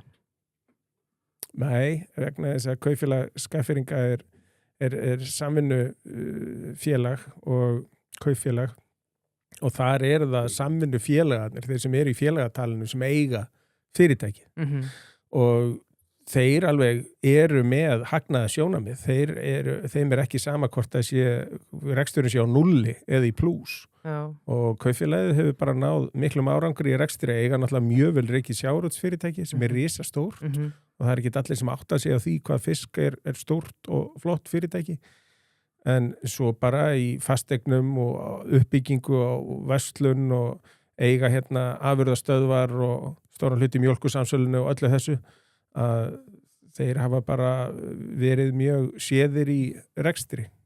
Tölum að þessu fasteignamarkaðin á hann, með langar að spyrja því, kannski spurti þessu áður, en þegar að Reykjavíkurborg þessa kryddpíur mæta og segja að nú ætlum við að dæla í óhagnaðadrifin félög, til eitthvað sem heitir óhagnaðardrifið? Það hægt að ímynda sér það, en á endanum þá það þannig að ef einhver skuldar eitthvað þá þarf hann að vera með hagnað til að greiða af skuldunum. Ég meina, hann getur alltaf að borga vextina, en hann ætlar einhvern veginn að borga niður skuldirnar, þá þarf hann að vera með einhvers konar hagnað. Þannig að ég bara skil ekki þessa umræðu eins og það sé sniðugt að koma fólki á leigumarkað. Það miklu sniður að koma fólki í eigið húsnæði. En að eiga stjórnvöld bara yfir höfuð verið að skipta sér að því hvað fyrirtæki að byggja upp húsin? Nei, þetta líka bara eins og því ég var í háskólanum. Mér varst mjög skrítið að vera að byggja upp stúdenta íbúðir. Það var orðin virkur leigumarkaður og sem var ekki hérna í fyrndinni þegar fyrst var verið að byggja upp stúdentagarðana. Að hvers vegna taka þarna frá pláss fyrir námsmenn alveg uppið miðbæinn og gera það einhvern veginn niðurgreitt. Ég sá bara ekki hvað svona námsmenn ætti að vera með lægri leigu heldur en einhver öryrki eða einhver sem valla borgunarmaður fyrir markaðslegu. Ég sá það ekki. Nei, klart. Jóhannes Birgisson á næstu, nú gengið vel nú gengið hækka vel upp á síkasti á Íslandsbanka. Hvar myndið þú vilja sjá gengið í lok árs 2026? Já, ef ég tala við ykkur fyrir viku síðan, það hefði bara sagt einhverja tölu, en nú ég orðin stjórnarformaður. Ég hætti vera náðan. Það má ég ekki segja einhverja tölu. Hvað eru sattir í viku? Nei, Mér er þetta lesespurningu upp hvað það fylgir eftir. Jóhannes Birgisson spyr aftur alvotekn, nei eða já? Nei. Af hverju? Segir hann líka, hann segir nei já og svo af hverju? Já, af hverju? Af hverju nei? Í fyrra þegar viðskiptablaðið, og það aldrei skrítin hefð hjá viðskiptablaðinu að biðja frá markaðsaðilum eitthvað eitt verðbréf sé svona raketta ársins sem á að ganga svo vel. Vegna þess að ég hugsa ekki fjárfestingar eins og einhverja raketu, ég hugsa bara hver áhættan líka. Þannig að mér finnst Íslandsbanki framúrskarandi eign vegna þess að áhættan takmörkuð en arðsemin ágætt. Alvotek í fyrra kostaði 1800 í janúar og viðskiptablaðið kemur út og markaðsaðilar segja að þetta verður heitasta verðbréfið. Í lok ársins að búið lækkun 2/3 að koma niður í 600 og það ennþá 600. Og félagið skuldar mikið. Það blessunarlega búið að koma mörgum lyfum á markað og komið í gang. En mér finnst bara skuldirnar vera orðnar slíkar að mér finnst þetta ekki lengur spennandi hlutabréf upp á það að fyrst þarf það náttúrulega hækkun 200% bara til að koma sér upp í 1800 sem það var fyrir árið síðan og svo að það fara eitthvað lengra. Ég bara vona innilega að það gerist en ég bara hef ekki trú á því. Nei. En þannig að já, það svari. Já, vel svara. Lúkas Leó, hvað fjártækni þjónustu gæti Íslandsbanki veitt sem bankin ekki að veita í dag? Það þetta einfalda kerfin að það hægt að sagt, með innri kerfunum að þetta í bankaþjónustu menn búin að vera í langan tíma. Ég þekki það úr símabransanum. Við vorum með 4 kerfi hérna hjá Vodafone sem var verið að reka. Það getur rosalega miklu máli að koma sér yfir í eitt kerfi og þá var tæknin að koma og hjálpa okkur. Það sam að gerast í bankakerfinu að það ákveði kerfi, innlánakerfi sem sameiginlegt í gegnum rengstofu bankana og svo eru önnur kerfi, útlánakerfi og kerfi í kringum verðbréfaviðskipti og gjaldmiðlaviðskipti og hitt og þetta.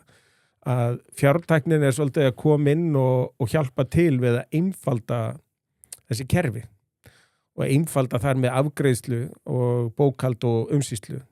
Þannig að ég held að fjártæknin komið þarna inn í svona bakendan á bankanum sem gerir þá möguleikan á því að auka þjónustuframboð og einfalda þjónustuframboð gerir þann möguleika meiri. Ætlar Íslandsbanki að veita aftur Íslandslán vegna fasteignakaupa? Ég veit ekki eins og hvað það er. Ég bara því miður, þekki það ekki. Nei, pottet. Einsi Björn spyr, vilt Trump til Grænlands? Nei eða já? Ég vil endilega að fara í heimsókn til Grænlands. Já. Já, það verið mjög gaman að sjá hann þarna. En að taka yfir Grænland? Nei, alls ekki. Grænlendingar eiga bara að lýsa við sjálfstæði. Þeir eiga bara að taka málinn í sínar hendur. Þetta svolítið eins og flytja út úr foreldrahúsum. Ætlar að búa heima hjá mömmu og pappa alltaf í kjallarann eða í bílskúrnum. Já. Og þannig eru þeir svolítið með danina fyrir að ofa sig og allt umkring. Og þú ekki almennilega að taka skrefið. en alveg eins og þegar Íslendingar tóku skrefið að það svona breytti rosalega mörgu hér að fólk þurfti bara að taka ábyrgð á eigin málum. Þannig að með öðrum orðum fólk varð ábyrgara. Magnús Daði spyr, munum við einn daginn fá Heiðar Guðjónsson í pólitíkina? Nei. Það er sama svar og alltaf.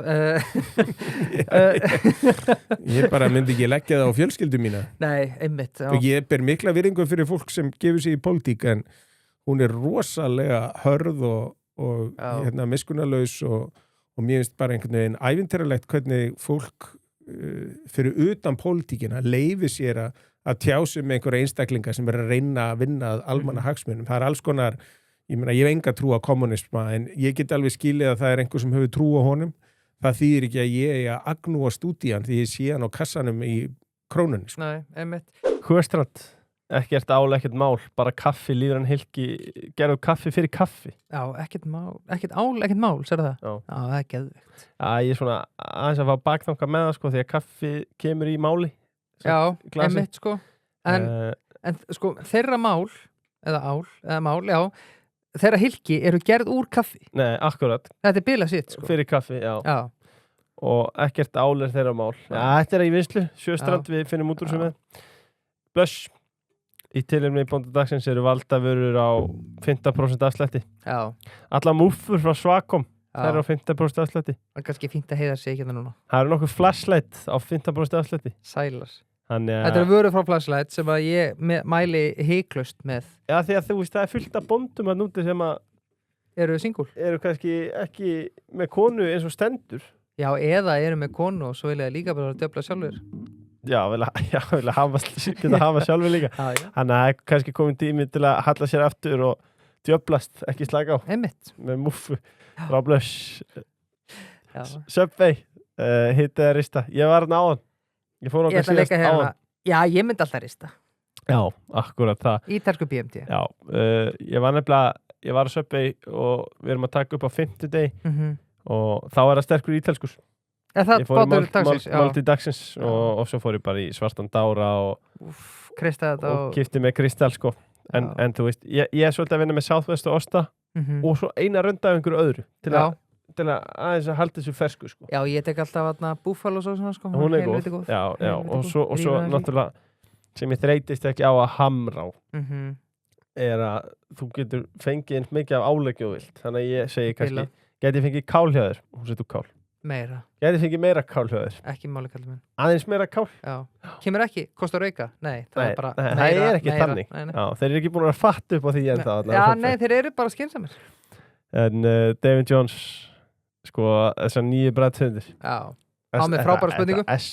Sko, ég hefði alltaf haldið eins og með David Jones. Mér þætti, gúmi dæmið betra. Þú veist, þetta klassíska, friðar, dæmi. Herru, hinn bræðtöndin, hún er betri. Já, ok. Ég get svo svarað. Ég bara, þetta er auðvitað mitt persónulega mat og ég skil vel ef að mönnum finnst annað. Sko, þetta Supersúr, ananas, sítrón, þetta er þvæla. Já. Jordgúb, lakkrits, hann er góður, hann er ekki jafn góður. Nei. Frumeri. Já, allir að drífa sig í skoðandi fyrir. Það er ekki bara tsak, drífa sig. Frumera menn sem minna allavega að fara í skoðun þeir spyrja, getur íslenskur hlutabréfamarkaður blómstrað í alþjóðlegri óvissu? Já. Hann getur það. Alveg eins og honum hefur farnast mjög illa á meðan alþjóðlegi markaðar og hækkað mjög mikið síðastliðin 3 ár að þá er íslenski markaðar nánast ekkert gert og þá getur þetta alveg snúist við. Já. Og ég meina, ef við tökum bara bandaríska markaðin og tökum, eru 2300 verðbréf skráði í kaupullinni í New York. Það eru 4300 ETF-ar skráðir í bandaríkjanum, sem sagt svona exchange traded funds, sem sagt ódýrir verðbréfasjóðir. S&P 500, náttúrulega bara 500 fyrirtæki, svo eru 2300 ETP, Exchange Traded Products, það er þess að vera 3 sinnum short Nvidia, 2 sinnum long, Meta, eða Alphabet eða eitthvað svona hálfgerðar afleiðu sjóðir, veðmála sjóðir. Og hvað segir þetta manni þegar maður fara að skoða síðan, sem sagt það eru 2300 hlutabrif í kaupullinni í New York og svo allar þessar afurðir sem eru komnar að sérstaklega í kringum þessi Magnificent 7, þessi 7 stóru fyrirtæki sem eitthvað Apple og Amazon og Microsoft og Alphabet og og Meta og Nvidia og eitthvað svona að þetta lyktar bara eins og bóla og á móti kemur að það fullt af öðrum fyrirtækjum, þetta eru 7 af 500, það eru 493 önnur í S&P 500 sem allt öðruvísi verðlagð.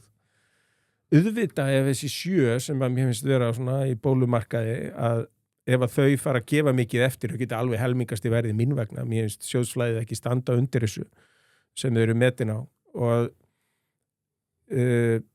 það hefði skammtíma áhrif, en það fullt af öðrum fyrirtækjum sem eru ekkert sérstaklega hátt metin og þess vegna finnst mér besta fjárfestingarstefna næstu 5 ár, það eru svona virðis fjárfestingar, value investing og fólk sem í svona spákaupmennsku eins og kaupa þess að ETP bara vera long, fá 3 sinnum peningin á leiðinu upp hjá Nvidia eða á leiðinu niður hjá Nvidia eða einhverjum þessu fyrirtækjum. Að Benjamin Graham sem svona guðfaðir virðis fjárfestinga og var lærifaðir Warren Buffett, hann átti skemmtilega frasa, hann sagði að þú ert í spákaupmennsku þá gerirðu verðbréfamiðlarana ríka, að þú ert í fjárfestingum þá gerirðu sjálfa þig ríkan.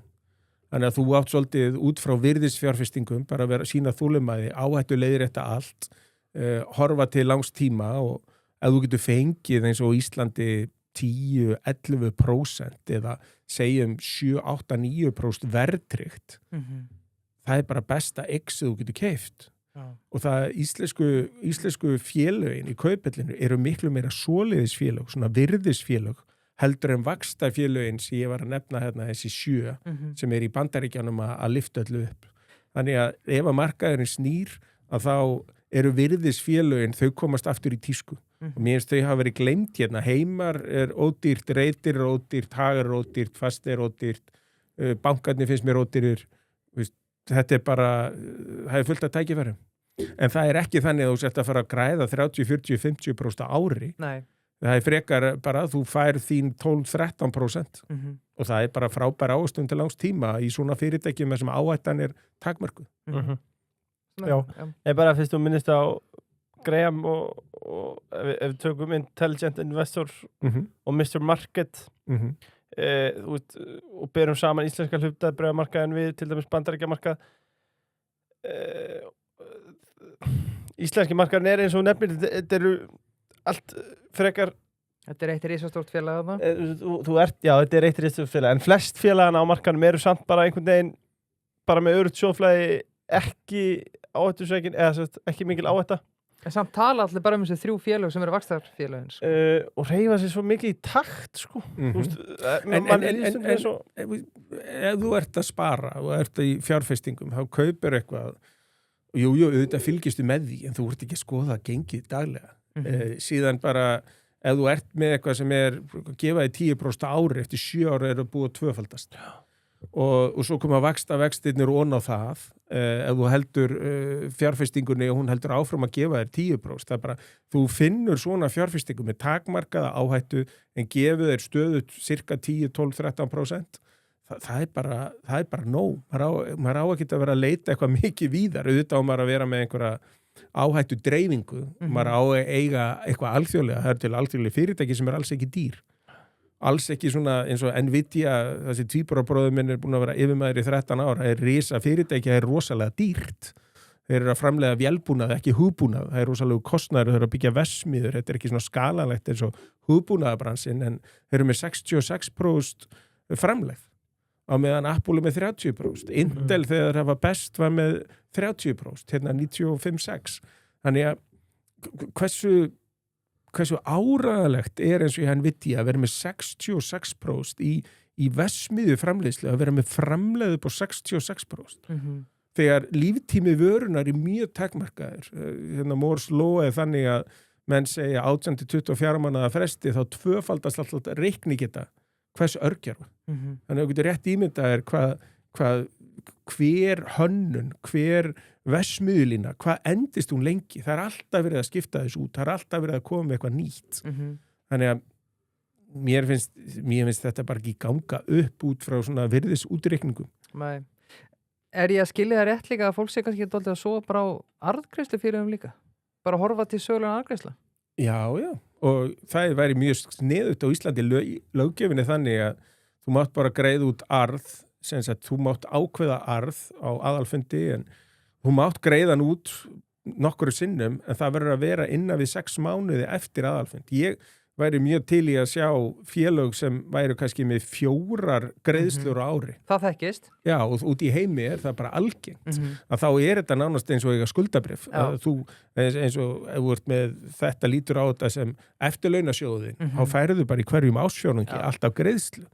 Og að byggja þetta svona upp, ekki eins og einhvern kasínókapitalisma, einhverja spákaupmennsku, heldur miklu frekar bara virðis fjárfestingu til langs tíma. Mér finnst það vera lykillinn árangur í þessu.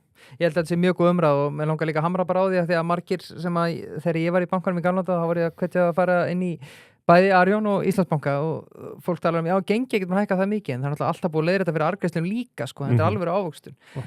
Nú er ég mjög spenntur þessi spurning, ég fekk símtal út af þessari. Heyrst hefur að Heiðar Guðjónsson hafi skráð eigin laxa á menn, einhver regla með litla eða stóra, spyr Dagur Finnsson. Já, ég skrái yfirleitt aldrei fiskar. Ég skráði til að með þetta stærsta lags sumarsins, stærsta flugulags sumarsins 2009 og Þorvald Gylfason, hagfræðing. Okay. Lags á Jaðaldal og það átti að gefa honum byggar og hann bara stókaði við, sagðist aldrei hafa mætt í lagsi. En svo með litla fiska, þá ég skráði mjög marga litla fiska á Róbert Westman. Ef einhver, ég held að hann veiði ekki lag sko, en ef einhver fyrir að taka saman veiðubækur í framtíðinu og þetta verður allt rafrænt, þá munum menn furða sig á þessum veiðumanni. Hann er örugglega búinn að veiða 50 fiska en það er enginn yfir 5 pund sko. Hann er á bilinu 3-5. Mjög og það er 20 ára veiðisaga. Já, þetta er helviti gott. Já, þetta er gott. Það fyrir að síga seinni endar en að... þú ert bara, þetta er út þetta er skot gengur hjá mér. Já, ég er aðeins að síga hérna. Ég elska ykkur samt rittara, takk fyrir að senda spurningar. Hvernig metuðu stöðun á Amarok? Núna þessi tímónda samningur í gær og áhugi Bandaríkjanna og bara staðan almennt? Mér finnst bara rosalega bjart framundan hjá Amarok. Ég fjárfesti þarna þegar Arion og Landsbanki vorum útboð á 57 minni með hausti 22 september eða ef ég mann rétt 22 og við höfum rætt þetta mikið hérna og þegar náttúrulega farið þarna út og skoða þetta og ég farið og ég hef gríðarlega mikla trú á Eldi og hans fólki þarna og ég er búin að ég hafði skrifað bók hérna 10 árum áður en ég fjárfesti þessu námundar á Grænlandi, Grænland, ásókn aðila í Grænland og fannst þetta vera besta leiðin til þess að taka þátt í verkefnið þarna og ég bara er mest hissa á því að það sé ekki komnir fleiri alþjóðlegir aðilar sem sjá þetta sömu augum. Já. Að það sé ekki búið að skóplast þarna inn fleiri en það stendur til að skrá fyrirtækið á markað í London á aðalmarkaðin þar, London Stock Exchange, núna í öðrum ársfjórðungi. Og þá myndi ég nú ímynda mér að kemi nýtt svona golf í verðið, kannski 250 eða eitthvað svo leiðis. En þetta er alveg félag miðað við fréttirnar sem er að koma eins og núna í desember fréttina af þessum nýja gullfundi. Mér finnst ótrúlegt að bara gengi hreiðist eiginlega ekkert við það. Það er nú samt búið að tekka. Jú, það er búið að fara kannski 160-200 en þegar í desember þetta kom að það voru engin viðbrögð. Markaðurinn bara eitthvað svakalega sljór og ef maður tekur sagt, auðlindamatið, hvað auðlind er búið að sanna að sé hana og notar margfaldar á það, þá sýnist mér þeir vera metnir svona 0,6 auðlindamat, ef við myndum kalla þetta price to book, 0,6, eitthvað svona til einföldunar, en á meðan út í heimi þá eru fyrirtækin í dag, sérstaklega í gullinu, tvöfalt hærri. Þannig að það er alveg eftir mikla slæjast, reksturinn er komin í gang og það var uppfært hvað eru að mylja mikið að grjóti, hvað eru að fá mikið að gulli út úr því, hversu margar stangir þeir eru búin að selja eða hversu margar únsur og miða við taktin í þessu að mylja 300 tonna grjóti á dag og fá út úr því það byrja 15 gram á hvert tonn og gullverð í dag kom upp í 4.800 þeir hafa gefið það út að kostnaðurinn á ári við gullframleiðsluna sé 50 segjum svona 45 milljónir dollara, segjum bara 50, bara til að þá þetta bara gullnáma sem framleiðir rosalega öflugt sjóstreymi. Þannig að þá fyrirtæki bara rekstravirði út af gullinu ekki dýrt og þá allt hitt eftir. Ég alveg að sleppa þér, við erum búin að tala Alvotech hérna, við erum búin að tala Amarok. Hvað vitum við Oculus? Ég veit eiginlega ekki neitt Oculus. Bara, ég get sagt þér allt það. Það að kaupa, selja eða halda? Það bæði. Það allt. Reyndar að þegar við talum Amarok, við erum að tala eld. Mér langar líka að hrósa eldi að ég veit hann hlustar. Hvaðan var rólegur og diplomatískur þegar það var verið að tala að þessa innrás Bandaríkjanna innan gæsalappa og annað. Hann sagði bara, ég sé bara tækifæri í þessu. Hann var alltaf rólegur. Nei, hann alveg alþjóðlegum kaliber. Hann kom gríðarlega vel fyrir í þessum viðtölum hjá þessum stóru sjónvarpsstöðum og þekkir líka Grænland og þekkir grænlandska fólkið og að tala svolítið til þess og að tala þeirra máli. Mér finnst allt og margir koma fram sem að tala út frá sínum eigin hagsmunum sem hefur ekkert með grænlenskt fólk að gera.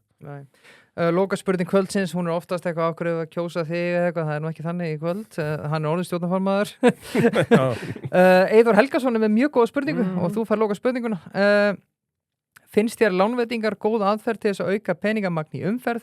Hún ekki varhugaverð þar sem þegar lánin eru greidd tilbaka minnkar peningamagn í umferð og því þarf sífellt meiri lántöku í hagkerfinu til að halda peningamagn í umferð í takti við hagvöxt? Já, þetta gömul svona jafna og peningamarkfaldari skiptir hérna miklu máli og það eru 2 skólar í þessu. Milton Friedman var fyrst og fremst að horfa á peningamagn í umferð á meðan síðan þessi nýji skóli sem byrjar upp úr 91 fyrst og fremst að horfa á bara vexti og verðbólgu og þetta samblandað þessu tvennu en hvað varðar peningamagn í umferð þá það ekki þannig að þetta sé á sjálfstýringu og bankarnir bara ráði þessu. Það Seðlabankinn sem ráður þessu og það var ótrúlegt eins og hérna fyrir hrun hérna 2006, 2007 og 2008 hvað Seðlabankinn leyfði peningamagn í umferð að aukast. Það var að aukast stundum 40% á ári og ef þú eigur peningamagn í umferð, bara krónurnar, þeim fjölgar 40% og króna ávísun á verðmæti hér. Það ekki ávísun á verðmæti í útlendum, það tekur engin við krónu þar. Ertu þá ekki búin að verðfella krónuna 40%? Ef það engin hagvöxtur undirliggjandi, ef að verðmæta aukningin ekki til staðar, þá er búin að fjölga ávísunum á þessi verðmæti 40%. En var ekki svakalegur hagvöxtur á þessum tíma? Nei, já, 6% eða eitthvað. Okay, það var 26% viðskiptahalli hérna 2006